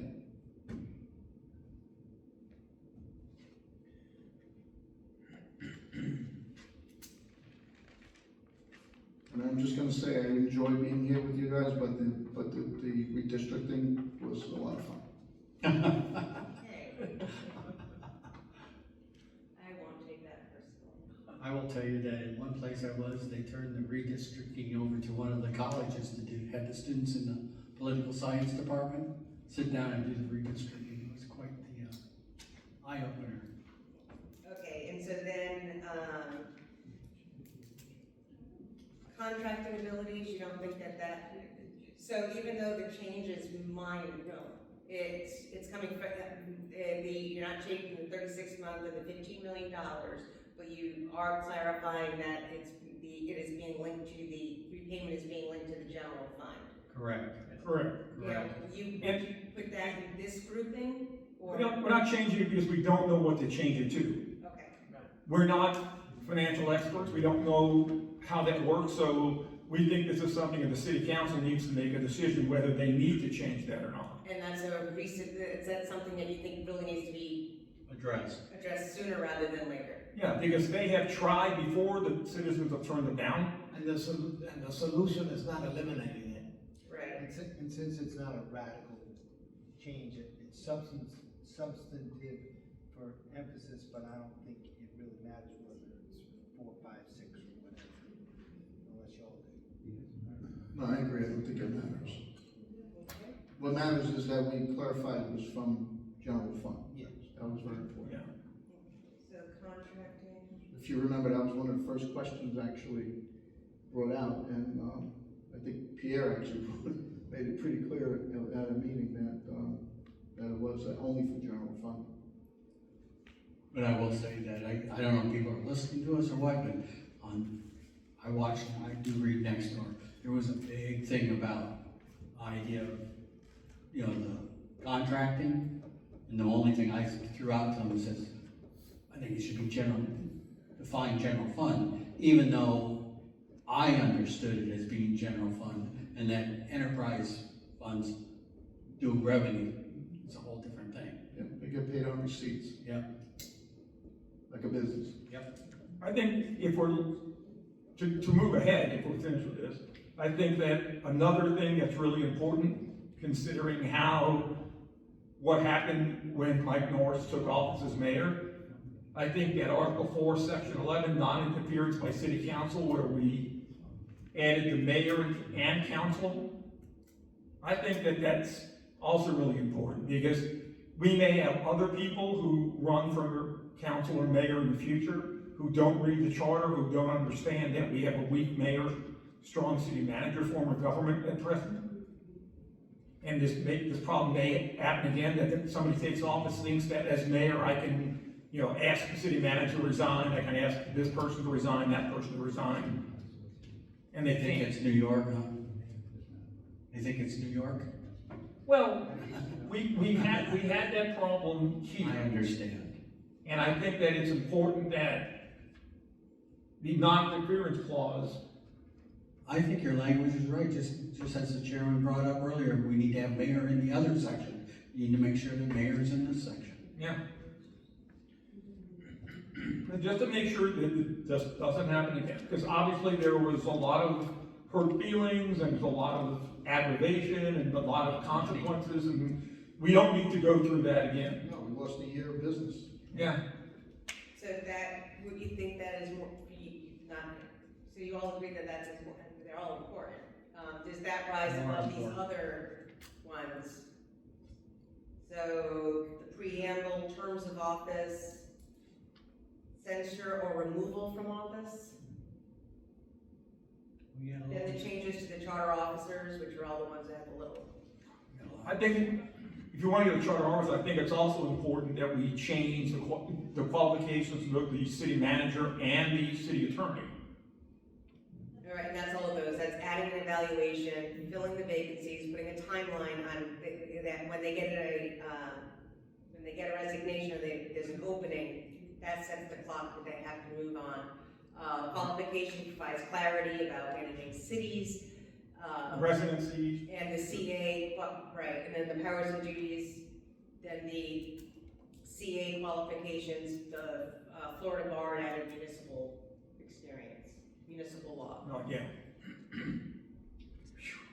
could see that being number 4, right? I think so, yeah, that's what I had, I've done before. All right, so that would have to contracting. I mean, fortunately, we haven't had any knuckleheads as city attorney, but the way it reads now, you could be a divorce lawyer and become a city attorney.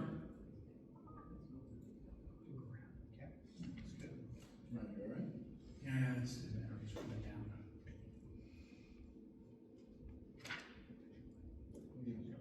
There's nothing. What kind of file is that? It's just Android. Okay.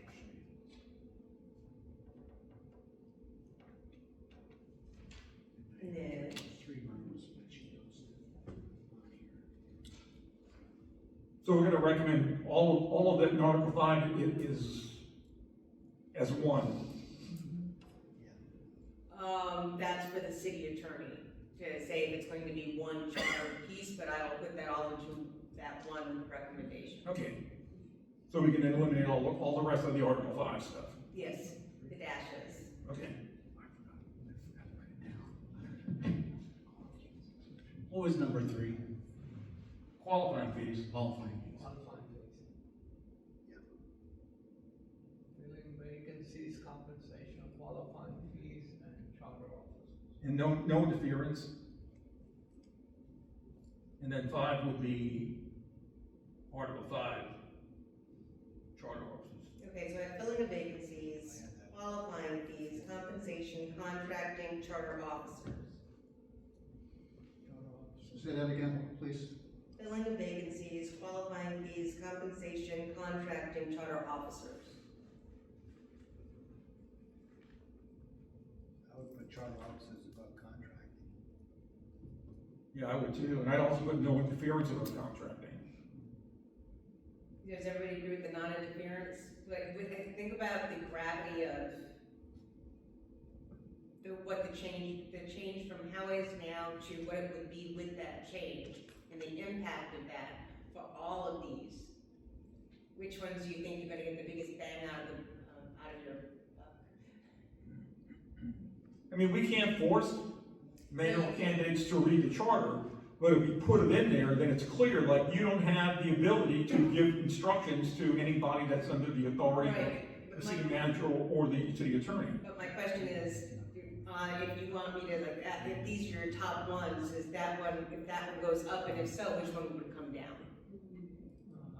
I mean, we can do charter officers 4, and I think no interference is fine, but because it happened, and it created such a stink, I think it's important that we emphasize that, so that it doesn't happen again. You know, we lost a year of a city manager because all the candidates walked away from it. Look, Mike, if it's 4 or 5, it's right there, they know they need to review it.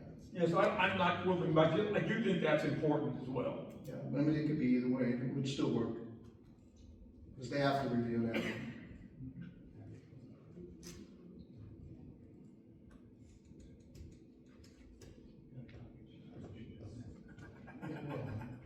You can try to decipher them. I can decipher. You shouldn't have to reread it for us. Looking up 166. Okay?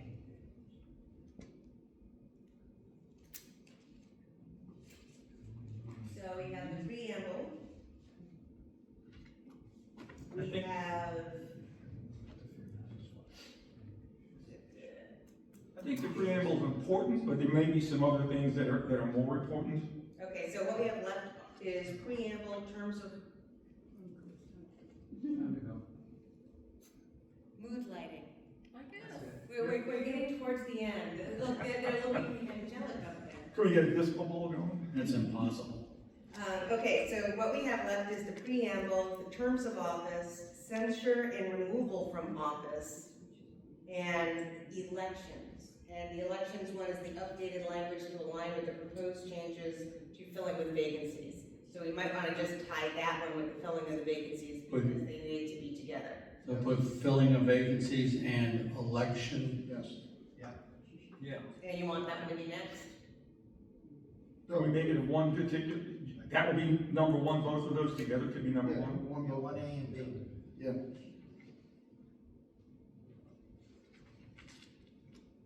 Yeah, because they need to go together. And that goes under non-interference. So that goes underneath non-interference.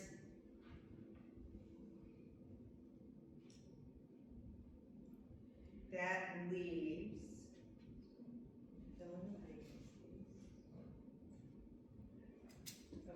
I'm sorry, no, filling of vacancies was first, and that goes with the elections. Sorry about that, filling vacancies is first, then, signatures and qualifications, compensations, charter officers, contracting, non-interference. We have terms of office and preamble, terms of office, censure and removal from office, and preamble left. Again, would you just say, I'm sorry, I was writing. That's okay. The last three to choose from. Preamble, terms of office, censure and removal from office. So preamble, letting people know in plain language that it is up to them what powers the government has. Terms of office is changing them from no more than 2 consecutive 4-year terms, and then like you take a little time off and then run again, to no more than two terms, consecutive, in either the council or mayor. You can be a mayor, run for council for another 2 terms, or a council member who runs for mayor for another 2 terms. And the censure and removal from office, this is the one that we had a lot of the questions about who can remove a city council member? Finally came down to the governor. But the governor, then you all asked me to do a process on that. So if you looked at your thing, I do have a process for you.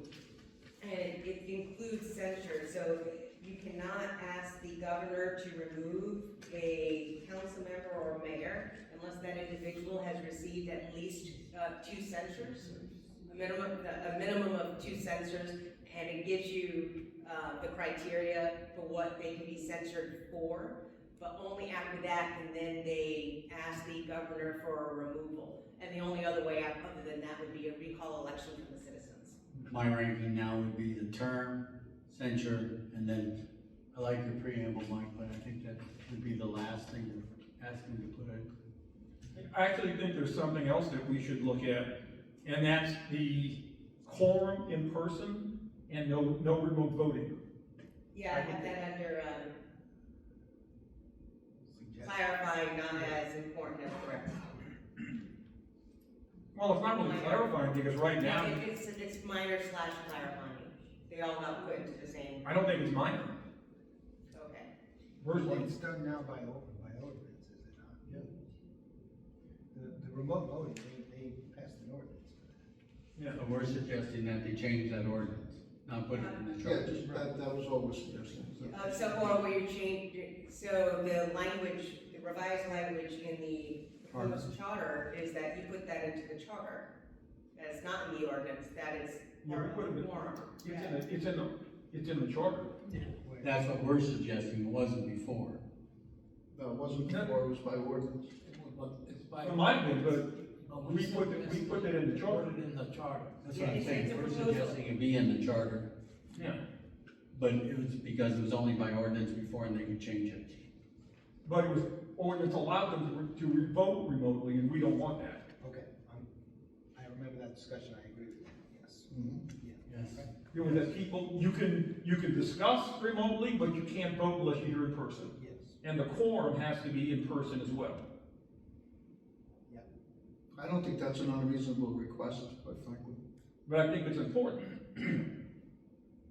If you run for the seat, you should make yourself available to be. I agree. I mean, and it's also, part of that also too was, unexcused absences, reasons for removing people, that if there are more than 3 consecutive unexcused absences, or more, if I remember right, 6 in 1 year, that would be grounds for filing removal of some person. So does if someone is, can't vote, but they're on, on a cam, are they considered absent, or are they considered present?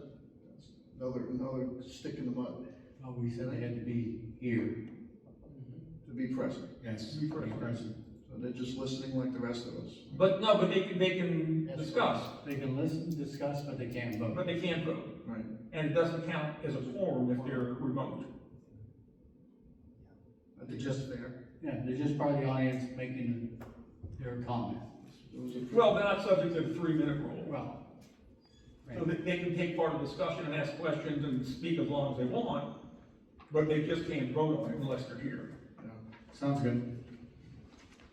But I think that's not a minor change, I think that's, to me, a substantive change. I'd like to, just say that Mike's preamble should, and I don't mean to disagree with you, Mr. Miller, but I have to say, I think that the preamble actually is probably more important than censure and trying to remove someone, because they pretty much were very unsuccessful at it. It didn't seem to matter what the rule was, the governor wasn't listening, there was no information coming out of Tallahassee. So quite frankly, they could actually just throw that one away, because that was just the most ineffective way to make your point about a rogue, city council person. So my opinion is, I'd rather see a preamble at least Moved up? moved up, because it at least tells the people what they should be expecting. So if you haven't did you have a chance to look at the changes under, Article 4, Section 7? Article 4, Section. So it says vacancies, it used to say forfeiture of office, and you can't really forfeit the office. We had that conversation about what that means, and we changed that to vacancy, censure, suspension, removal from office, recall, and filling of vacancies. And that puts it in the order of severity. Vacancy stays the same, except I changed forfeiture to recall. Then instead of forfeiture of office is where I put censure.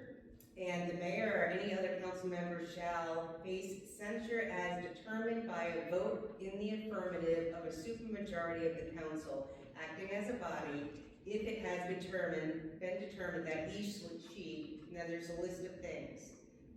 And that didn't change, just clarified adopted city standards and the Florida ethics, so it didn't clarify which one for those. And then the absence pieces on this council business meeting, absent from 3 consecutive council business meetings or 6 business meetings within a 12-month period without being excused. So that's the censure. And then if you want to suspend a person, the mayor and or any other council member shall be suspended from office by the council acting as a body upon the return. All right, charges, this is the one that we have the charges.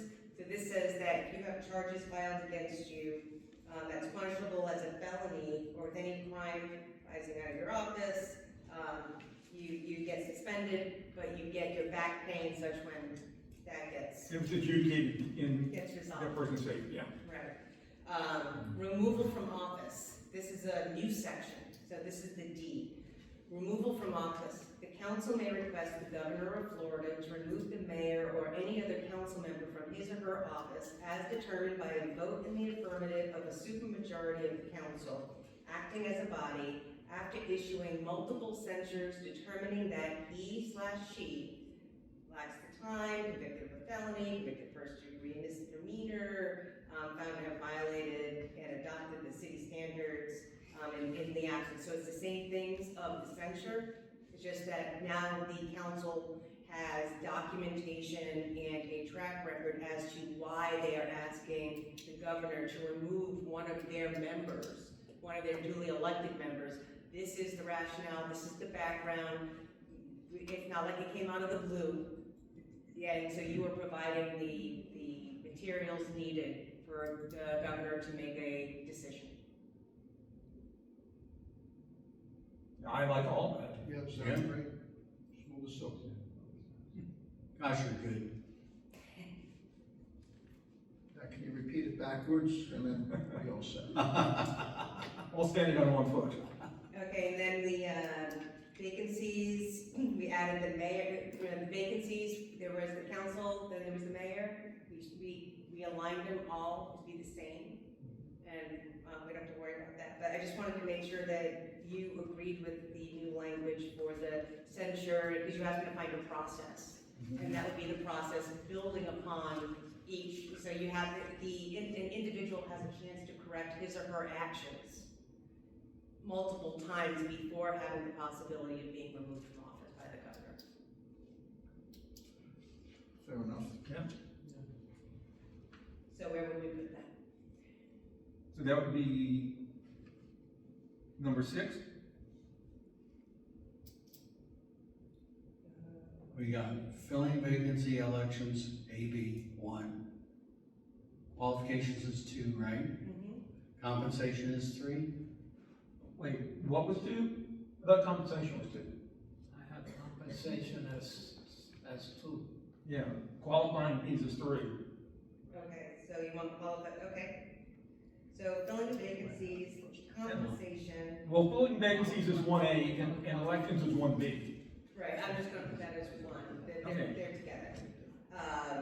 Then compensation, signatures and qualification, the charter officer changes, That was 4. yeah. At 4. Contract is Contracting is 5. 5, non-interference is 6. And so where would you like the censure and removal from office? 7. Preamble would be the next one. You want the preamble to be number 7, everybody in agreement with that? I'll go along with that. Yeah. It's important. Yep. Excuse me. Okay. Is that a consensus?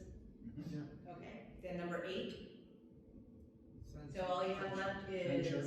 Censor remove, okay, and 9 elections. Good thing Ramon's paying attention. And what was it, the election part? the elections on that one is the last piece. So this is all in the order of the charter. Update language to align with proposed changes. No, we did that one already. You're talking about Article 7, right? Yeah, Elections. I am, There's not really much in there except We took out part of it. we changed it in But she had to renumber it. 3A, yeah, we took out, we added special schedule of primary election in 3A. right, and that's tied to filling a vacancy, so the elections one was done. So we have filling of, so the censure removal was done, preamble was done, terms of office is the one that's left. So that's been Article 4. Terms of office with the proposed change was the, no more than 2 consecutive terms, then you can step off and then run again for, and that can go on for as long as you want.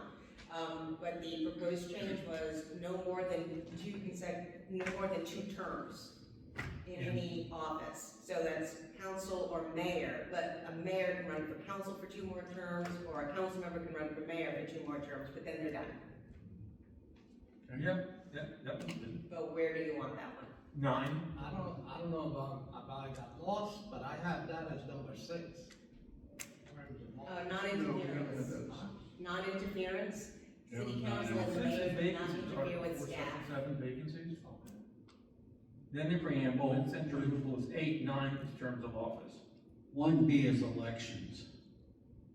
Is this part of 1B? No, Mm-mm.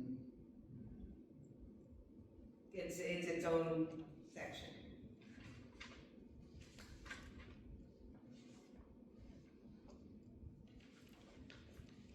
Terms of, And did we do powers and duties?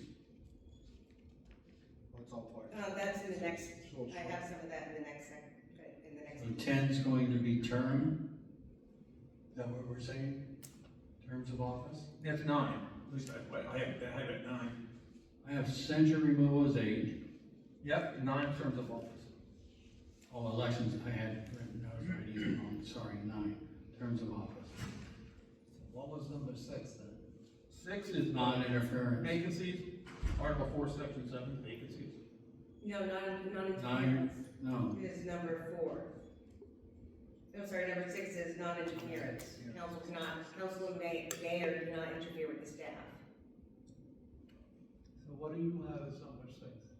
That's what I have. Number 6 is non-interference. here's what I have. I have 1A and B, filling of vacancies in elections. 2, qualification fee, no, No. 2 is compensation, right? Yep. 3 is qualification fees. Mm-hmm. 4 is charter officers. Yep. 5 is contracting.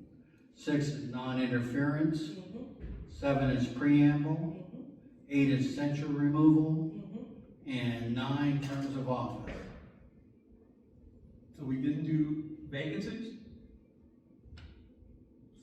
It was the first one. Vacancies, very good. Okay, there we go. 1A. Okay, I see now. I don't know about you guys, but I got it all right. I know you got it right. That's where I've been copying off his, I'm taking the test off his sheet. I'm paying attention. Because I was looking It up could get, chapter listen, it could 166. get challenging, I mean, the chairman's up away from the desk, but, I mean, it could get challenging, I mean, you know, we go back from one to the other, back to the other. Sure. I don't know how Dr. Dumont's doing it, but at the end of the day, I mean, the purpose of what we're doing is to give the council some guidance, and hopefully that they listen to as much of it that we give them, and. Well, Professor, how do you think our ranking is doing?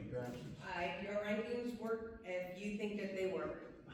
This is your city, you know which issues are higher than others, so Considering our discussion, how? I think they're good. I think they're good. But now, there was discussion also of moving some of the ones that I threw under the minor, clarifying / minor, adding goals. Well, So, but electors are the minor, yeah, to registered voters. that's going all through the whole charter, right? Correct. And that And was- that's clarifying so people know what an elector is. That's necessary, I don't know if you call it major or minor, that's my problem. Yeah, because they don't define elector until you get to Article 7. That's what I'm saying.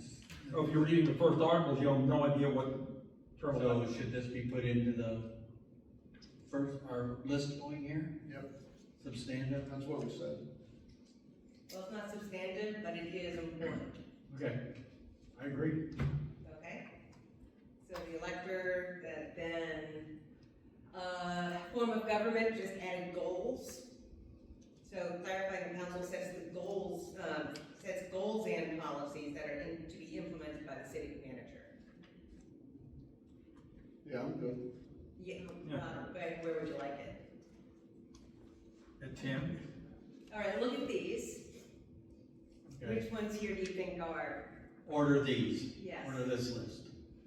And then we're gonna make it even more I would think, confusing, because I couldn't fit them all on because the it screen. came at the very beginning, electors being changed to registered voters, because it's throughout the whole charter. Okay. That a consensus? I think council expenses over 2% is more important.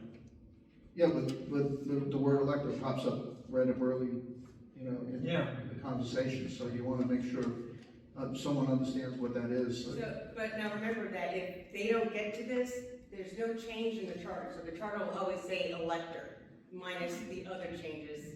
So, even if you, let's say, you change one, the council decides to make a change in one of your they like their recommendation, but in that recommendation, there's a change from elector to, voting member of public.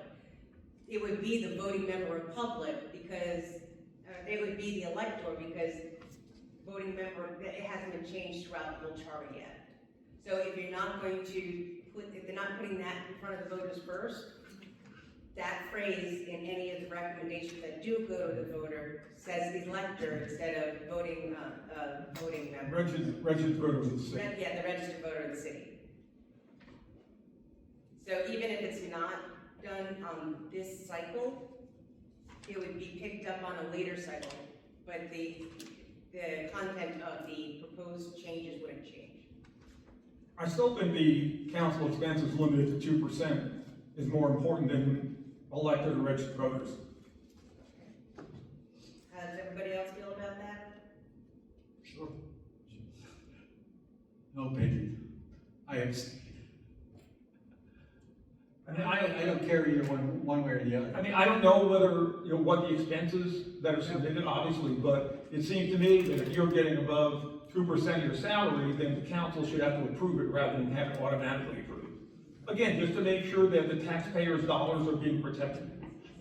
And people like that, so I think it's important. Yeah, we'll put it different. Sure. I mean, I put that at 10 after terms of office personally. Okay. Qualification process, additional mayoral powers, other than what's stated there, if there's anything that the mayor must do in addition to the explicit powers that needs to be approved by council. The vice term of the mayor clarification, how long is the vice mayor the mayor in the absence of the mayor or a recall? Well, isn't that covered by us in the election process? Yeah, but it wasn't changed in the other piece. So the other one, so in the changes of the elections, you did note how long people serve. So they will serve the remainder of the term. But there was no clarification as to, in the other section, if somebody is the vice mayor, if the vice mayor is the mayor for whatever reason, how long do they have to be vice mayor for? Well, okay, that This comes back clarifies to. it to say that it's only until the new mayor's elected. Oh, okay, fine, Yeah, and that's important too, yes. because we have had mayors resign. So, And then, should that be 11 then? I stopped, or after 2. I mean, we're just gonna rank them all in order, or are we gonna do major and minor? I did major and minor already, so do you think any of these would be major and not minor? I think the council expenses should be major. I mean, I don't know if they'll be able to get on the ballot this year, I but agree with that, that's what Barry said. I agree. Council expenses major? Yeah. No.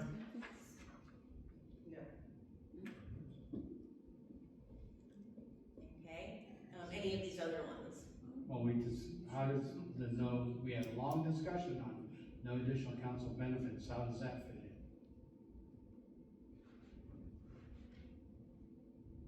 Oh, this is before our conversation Yeah, here, we'll so, just take that out.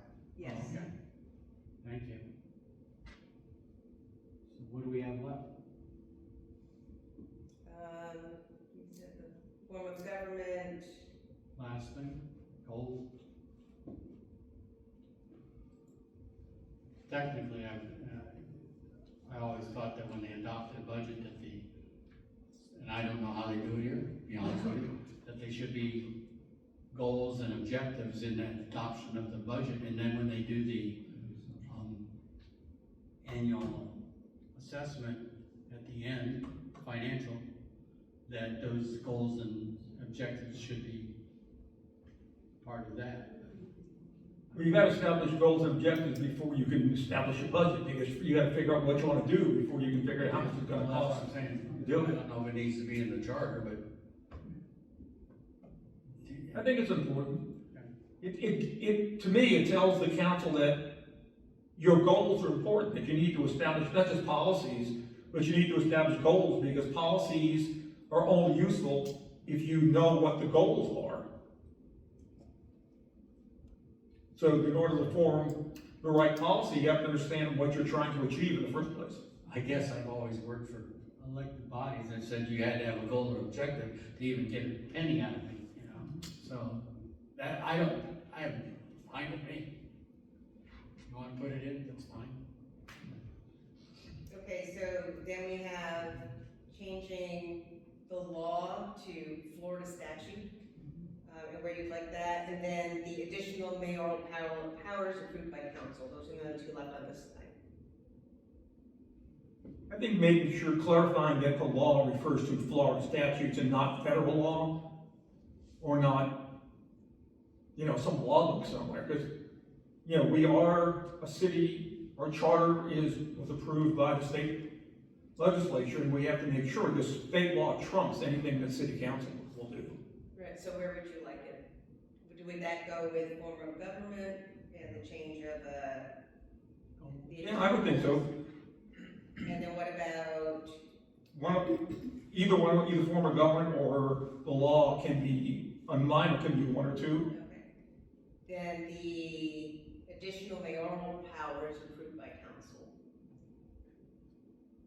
I think that's all that's left, isn't it? On this slide, oh, there's more. Oh, Oh, wait, there's more. well then, next.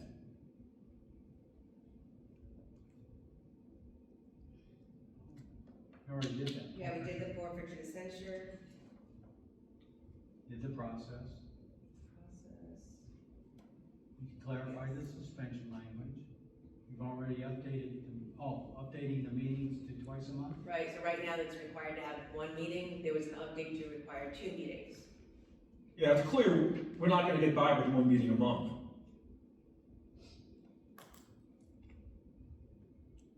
So I think that's important. We may have to discuss benefits again. Members must be present to vote. Right, and where do you? Where would you like that one? Isn't that sort of like together, With, a meeting twice a month? Isn't that part of that section? I'll have to go back and look again.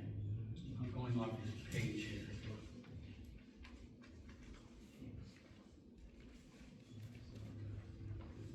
Mr. Chair, we haven't heard from you.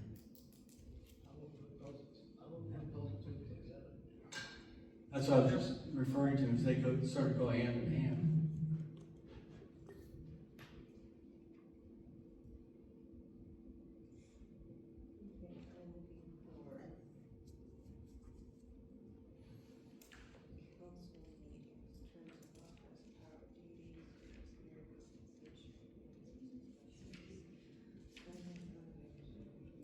okay, so twice a month is in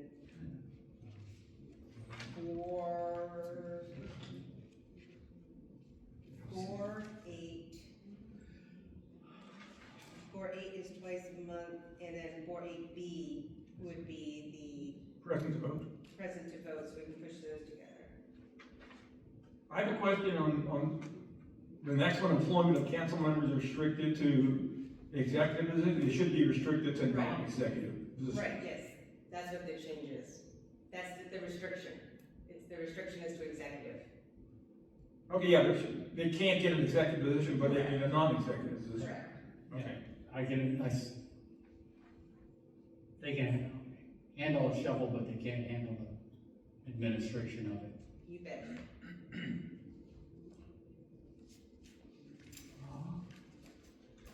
And I also think that as far as the districting commission, is that the special commission must be used to develop new council district. Yes, that is what it says.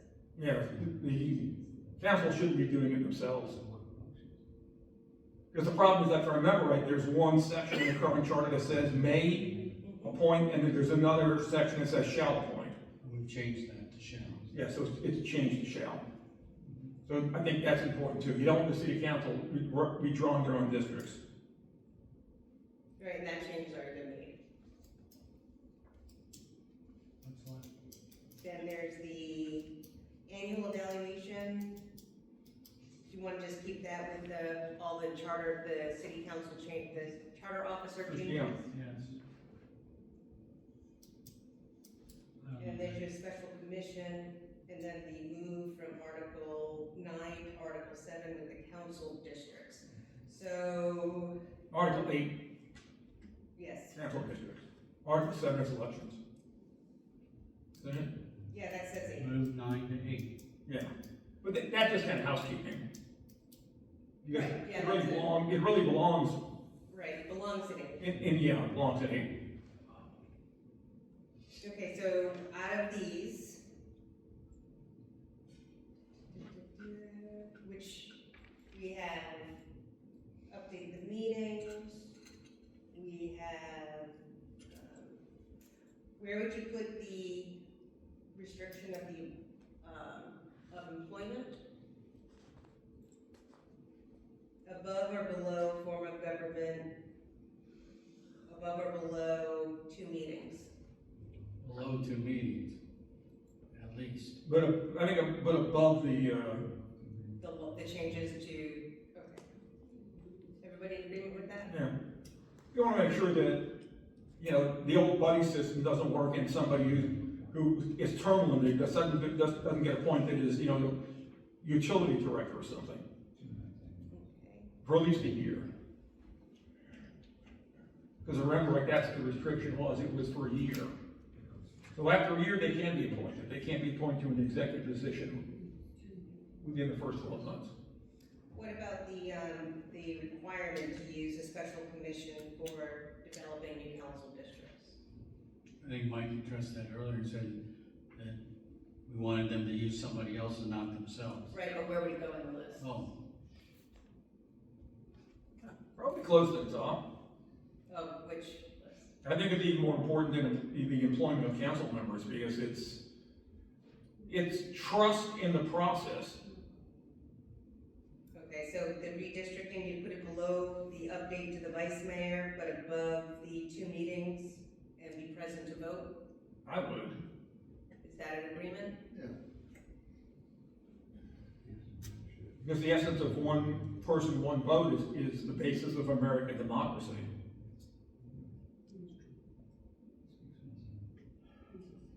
Okay, and moving the articles. I'm not that you couldn't appoint a district commission that's all slanted in one direction, but at least they would have to then answer to the voters. The last 2.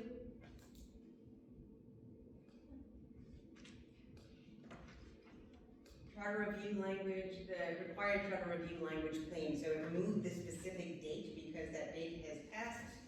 So is that every 10 years or beforehand, the charter must have a full review.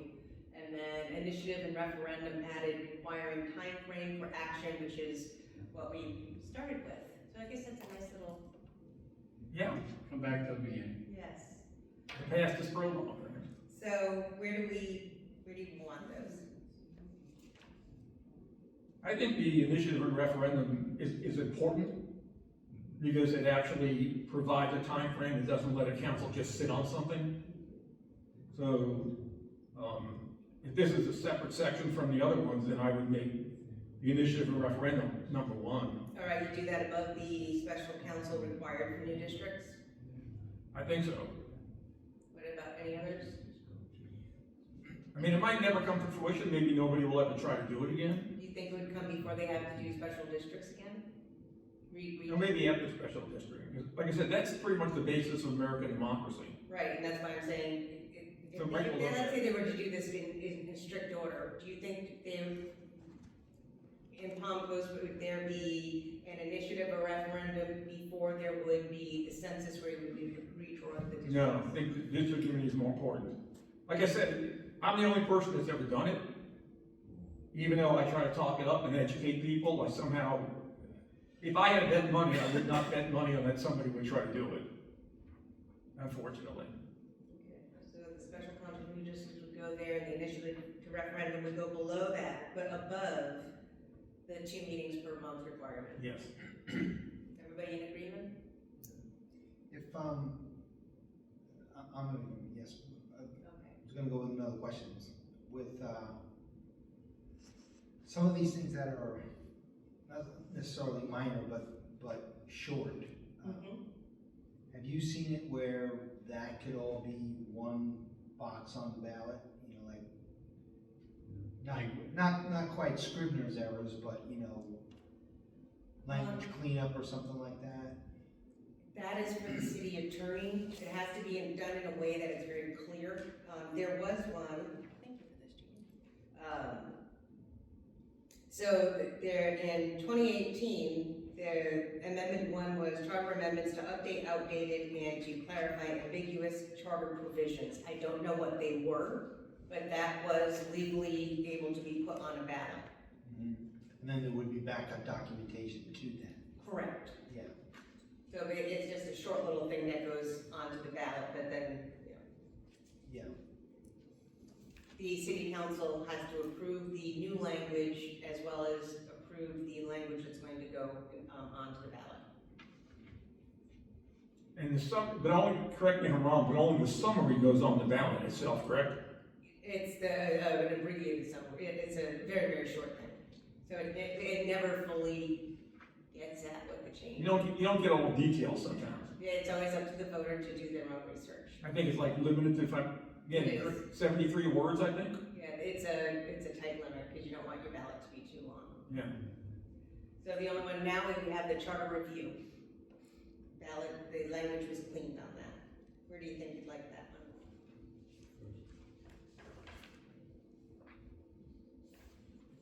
Yeah, the last thing. That's kind of housekeeping, though. A lot, they're like moving the articles, that's housekeeping, the charter review's housekeeping.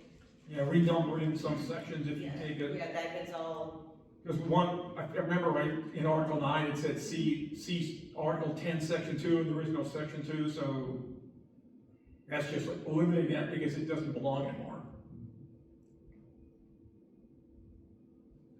Yeah, that's what I was wondering, if that could just be one separate. One separate, yeah.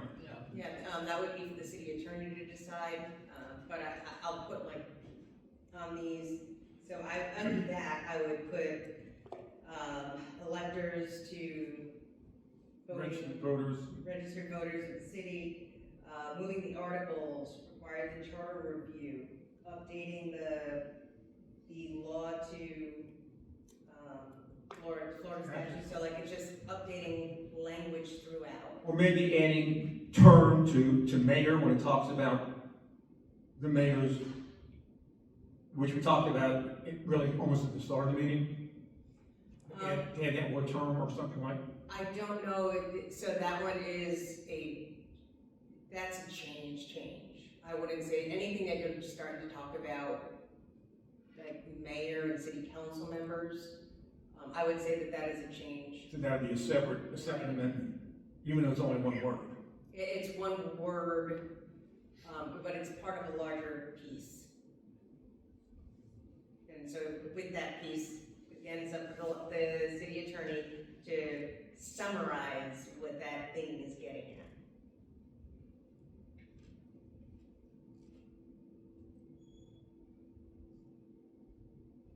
Okay, so, drum roll please. We have an order. And then after that, I want to make sure that you're happy with the rationales that I provided as well. So the major ones, these are the ones that you think that really should be done sooner rather than later. Filling the vacancies / elections, compensation, signatures and qualifications, charter officer changes, contracting change, non-interference of council members, including the mayor, the preamble, censure removal from office, terms of office, council 2% spending limit, vice mayor's role, special counsel for developing new districts, initiative and referenda, 2 meetings per month. Included with that is being present to vote. Restriction of the employment. Form of government is the adding of the goals. That would go with the city attorney to see how that would fish that one in. And changing, then these are all grouped together, changing the law to Florida statute, moving the articles, the council district articles from 9 to 8, and the time for requiring a full charter review. Sounds good to me. I'm good.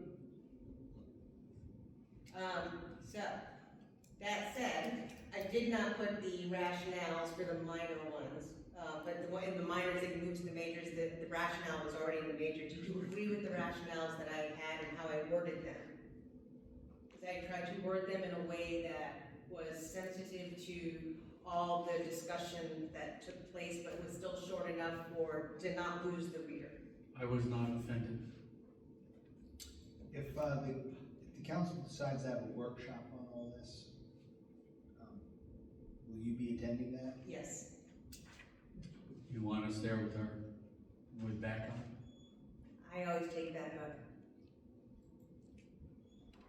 They have to lock the doors. I just didn't know what your contract required or didn't require.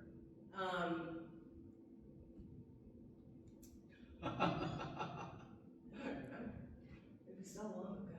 You got just too many contracts, right?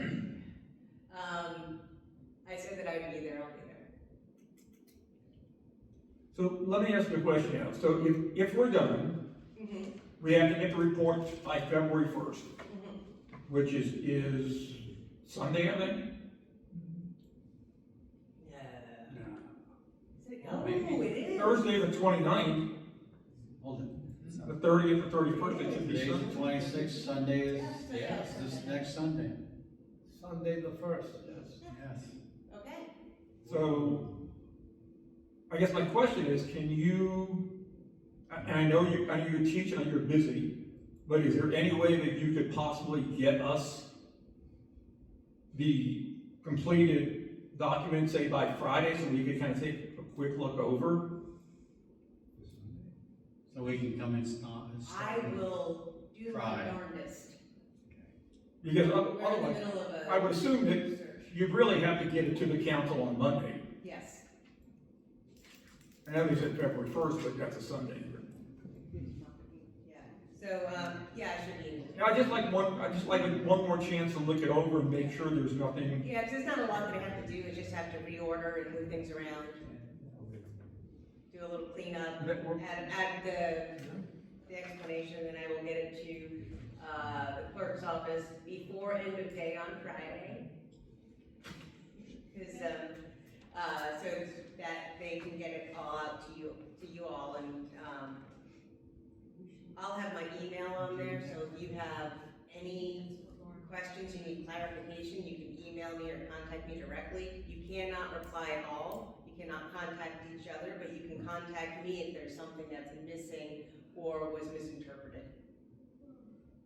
And then on Monday, I can go back out to the city clerk's office and say, this is the final version, or, no, we fumbled Article 7 so bad. Worst comes to worst, we can attend a meeting. We've been talking about people not attending meetings.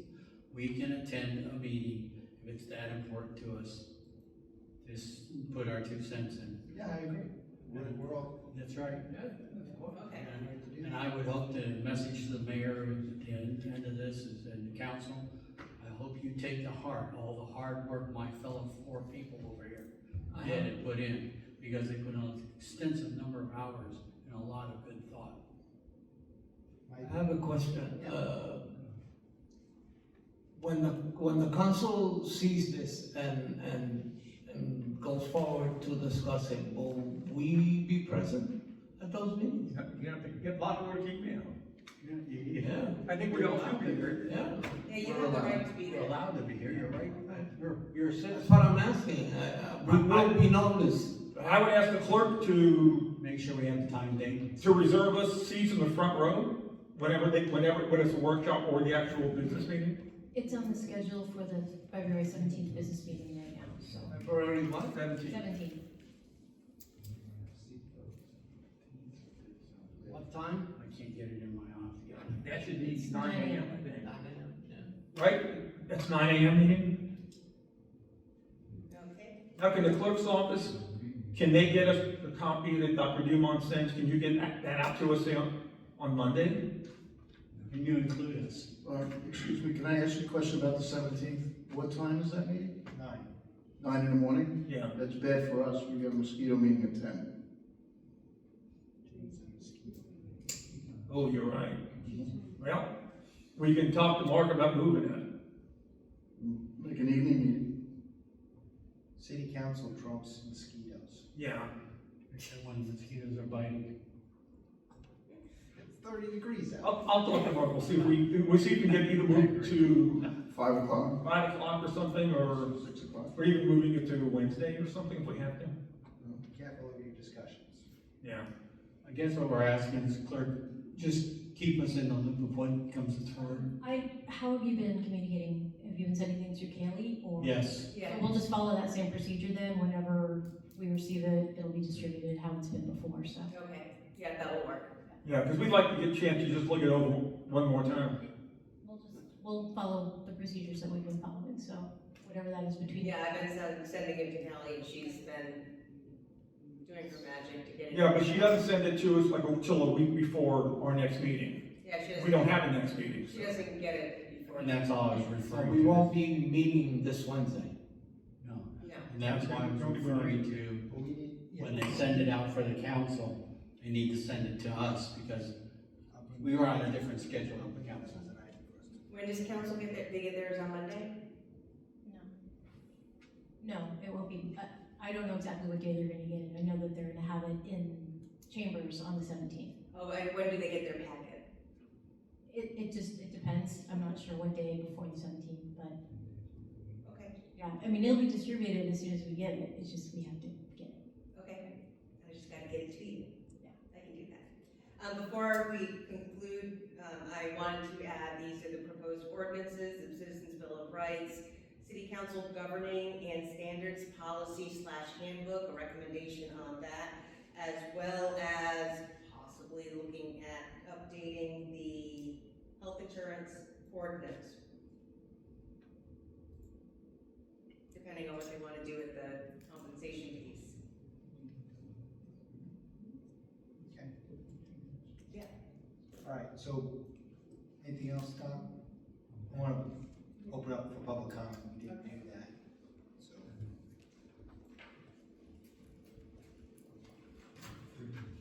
Thank you very much. Jane Duarte. So Florida statute is not the only law. We also have a constitutional law. I do agree that we're not here to raise career politicians. The mayor and council are not employees. It is a public service. I do this for free and for fun. If somebody can't manage their life, they shouldn't be on the dais. Would you please take page 6 and 7, this is extremely important, this has to do with the vacancy, and it includes vice mayor and mayor as well. Put them side by side, please. This is extremely important. So what you'll find here is back in September 10th, 2018, before the election, filling the vacancy, it states here, if for any reason other than recall, a vacancy occurs in the office of mayor, the vice mayor shall assume the position of mayor, and within 30 days following the occurrence of the vacancy, a special election shall be called as outlined in section 8(5)(b). The special election for mayor shall be for the remainder of the unfilled term. So if you see on page 7, filling a vacancy, that was removed. And this was printed prior to the election of 2024. I printed this September 16, 2024, before that election. It's been replaced with, if for any reason other than recall or assuming the office of mayor. It stops there. It took away the citizens' rights. It bypassed the citizens' right to vote on that. So please take a look at that very, very closely and consider that. That's all I got. Oh, and by the way, right here on page 8, the mayor, they bypassed our vote and they attempted to remove our mayor. And they would have had the right to because of what's on page 7. and the vice mayor would have taken that seat for the length of the term. Because it changes, the whole thing changes to council after that. So they would have just replaced him with the vice mayor, who was, you know who that is. And then furthermore, on page 6, council, same thing. If you look on page 9, it talks about the current council. Thank you very much. Thank you, Jean. Gina, I can only tell you that in 2021, when Melissa Holm resigned, the vice mayor, Eddie Branchino, remained acting mayor, but we had a special mayoral election in July of that year so Eddie Branchino did not serve as mayor for the rest of Melissa Holm's term. She had just been elected that previous November. By July, and Melissa Holm, I think she resigned in April. So by July, we had an election, and that's what David Alton won, and he served the remainder of the term. So I don't know what was in this, but that's not the way it worked in 2021. I see, I understand that. But had they could have referred to the page 7 and bypassed everything for the election. Well, that's why we're changing it. If the vice mayor assumes the role of mayor, there still have to be a special election to fill the remainder of the Yes, term. and our current charter eliminates that. Well, we've changed. We're changing that. We're proposing a change. Thank you so much. Sure. We agree with you, that shouldn't happen, so we changed that. Thank you. You're stuck. I've spent years and years and years fighting safety with traffic. And for one city council person to decide to remove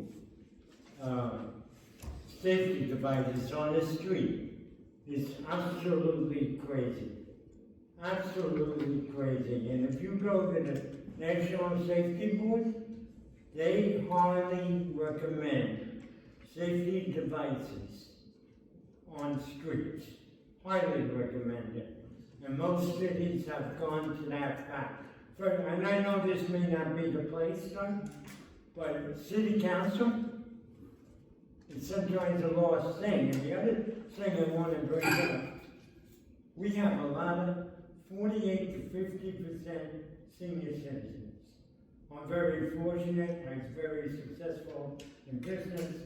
I worked on Wall Street for 20 years, worked for Goldman Sachs for a year, and worked for British Petroleum for 21 years. So I always made a nice salary.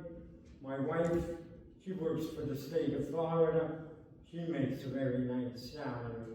But what's going on with this city, when you read on Nextdoor, or people go to city council meetings, and they say, we can't afford the water hikes. We can't afford it.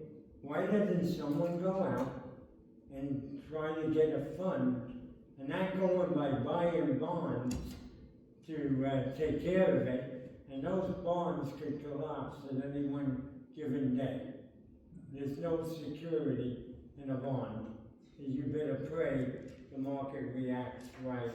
And the last thing I want to mention, I don't think any higher person should come from another county to be on the board or assistant city manager, deputy manager.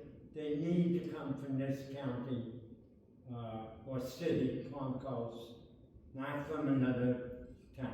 It's not right. Thank you. Thank you, sir.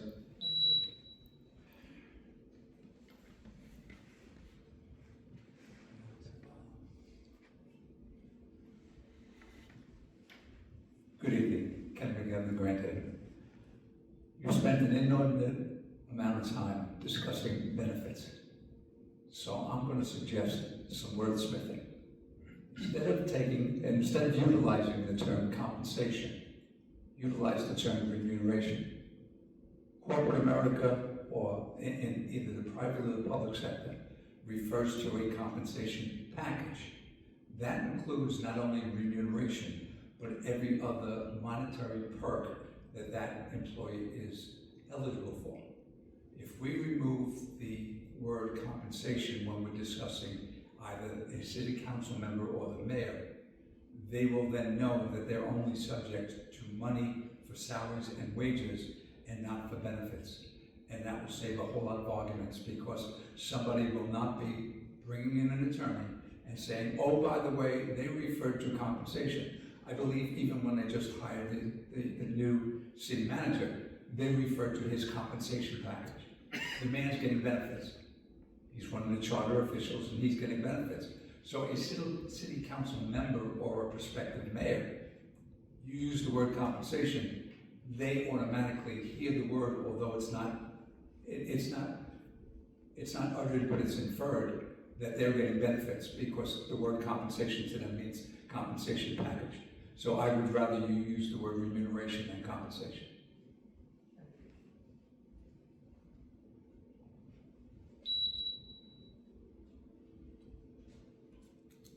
Hello, gentlemen. I'm Donna McGivna, and I was an alternate on this council. And so I just want to end the evening thanking you all for your service, the great job you did. This was a very undaunting task. I think you guys did a great job. And so I just want to thank you all for doing that. Kaylee, thank you so much for you being here and coordinating all of this. Dr. G, thank you so much. You did a great job. I just want to clarify that I think you covered the entire charter, and I'm hoping that if I understood the process, that the city council will get the entire process of all your efforts, and then they see the top 5 that you chose, and then under that, they go ahead and they decide whether or not they agree on the top 5, and whether or not they don't agree. And if I'm unclear on that process, I'm going to leave Dr. Dumont my business card, and then she can clarify the process, because everybody's tired, everybody can go home, you can email me if I'm wrong, this way you don't have to stay late tonight. But as an alternate, I'm kind of grateful I did not have to fill your shoes, because I think it's difficult to step in midstream. But I thank you all. I think you guys were tremendous. I'm sorry I missed the first few meetings. It was a medical surgical procedure I had, but I stepped in midstream and I caught up. But my husband also stepped in and he did a great job. But thank you so much again for your efforts. I appreciate all of you. Thank you so much. Thank you. So, can I bring up the issue of the term for remuneration? I always have different remuneration, right? I think the gentleman made a good point, and don't, just want to bring that. I agree. I think maybe we could change that term. If you change the term, I still would like to see, say, no benefits, just to make it extra clear. Okay, so the change would be on section 4. Article 6, section 6. Article 4, section 6, I think it is. Right, it's in section 6, title would change from 6A. compensation to, it could be remuneration. Or salary. Or salary, we wanna keep it simple, salary. You wanna be spiffy, That's fine. remuneration. Whatever you say, Jim. I don't. I just agree with making the change. It doesn't matter to me. Salary, there are maybe some people don't understand what remuneration means. So perhaps salary would be a choice, because again, we want to make this clear to our citizens. All right, so how I will do this, this will go in with the statute to Florida statute, like law to Florida statute and all of that. And so it will be anywhere that says compensation, it would be changed to salary. Shouldn't that just go in compensation itself? If you look at Florida statute, like, it specifically defines what county commissioners get paid based on population. Yes. So whatever term they use, whether it's Do they get remuneration or salary. Do they get benefits? Yeah. In some counties, All right, yes. so whatever That's term a they're statute using, thing. That's a statute. right, but whatever term that they're using, that would include benefits. So it could be inclusive of benefits. So I can put in for the salary, the change from compensation to salary, and still include No benefits. Yeah, because that sounds very clear. Everybody knows what a salary is. Yes, yes, I agree. And then it still continue with the council members shall receive no benefits. That includes health insurance and retirement. Correct. Yes. Or you could say no benefits other than salary. Well, no, Right. but we don't need to do that, because then that one goes back to the compensation. Salary, no benefits, No benefits. period. and so that will nicely clear it up. And then we can also then remove the ordinance suggestion of you either get the health insurance or nothing, you don't get a payment in lieu of health insurance. Correct, if you're not getting health insurance, then you can't. Just in case they don't go anywhere with this. Right. Yeah. Okay, I will remove that piece. So one other piece of business for us, I think, is to just make a formal motion to not have our meeting on Wednesday. You need So moved. I would ask for a formal motion So on moved. all of the changes that we discussed. Well, let's do one at a Before we time. do that, Yeah, okay. I'd just like to make a comment on the procedure from here. We give this report to the city council. The city council can do whatever they want with it. They can accept it in its entirety, they can reject it in its entirety, or they can take pieces from it that they like. They also can, we're doing the ranking, but this is just strictly advisory. They can make their own decisions as to what they want to see on the ballot this year, what they want to put on the ballot in 2028, what might even have to wait till 2030. So it's all up to the city council. We're simply advisory. We don't have any power to enforce our recommendation. So the council will get it at February 17th meeting. They'll discuss it, whether they'll plan to do a workshop on this, I don't know. I hope they would, so that we can have a much longer meeting just on this rather than having it as part of an overall business meeting. But the council will take it from here. Once they get a report, they can do what they want with it. Just for point of clarification, on the 17th, that is for a workshop or, okay, that's just me presenting, talking? You're just doing a presentation, but it's a business meeting. Okay, got it. Okay, so, Present a motion to accept all the changes. I'll second that. any discussion? All right, all those in favor? Aye. Okay, got that, and then how about a motion to, cancel our meeting scheduled for Wednesday, I'll make that motion. 28th. A second. I'll third All in favor? Aye. Aye. Okay, so we got that business done. So let's just go, start with you, Ramon, right down the line. Anything else we want to add for the good of the cause discussion? I just want to say thank you for the opportunity to serve once more. Doctor, you've been an ace in all this, so thank you. And even though we didn't have a large crowd, but the ones that were here and did come, thank you. We appreciate your support.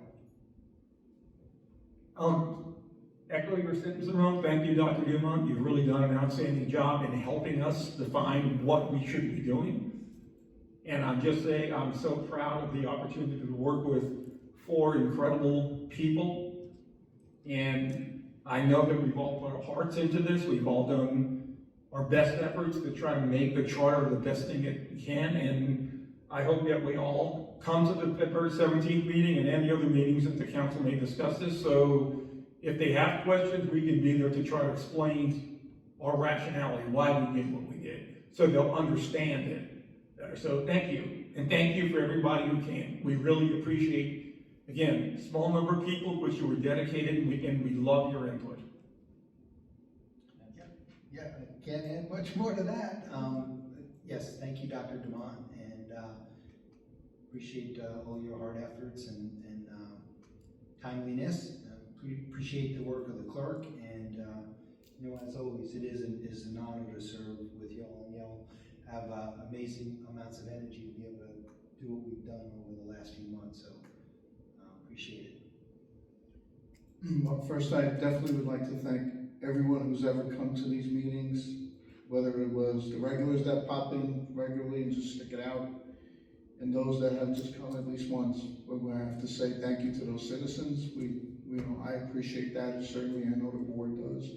And then, Dr. Dumont, you did an incredible job of keeping us straight and narrow and to the point, and it's a gift you have, and we appreciate that. And the clerk, thank you for your patience, time, and all the work that you've done.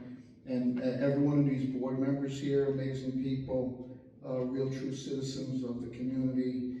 I can't be more proud of being here, and I thank Teresa for giving me the opportunity to be here on this board. So I hope I did the council right, and I'm very proud of that.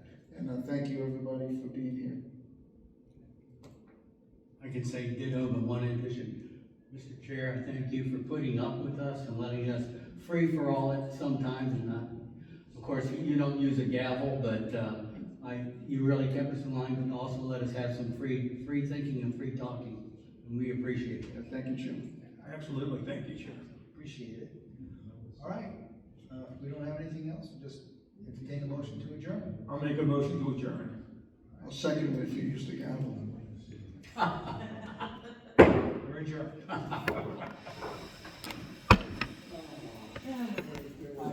Thank you.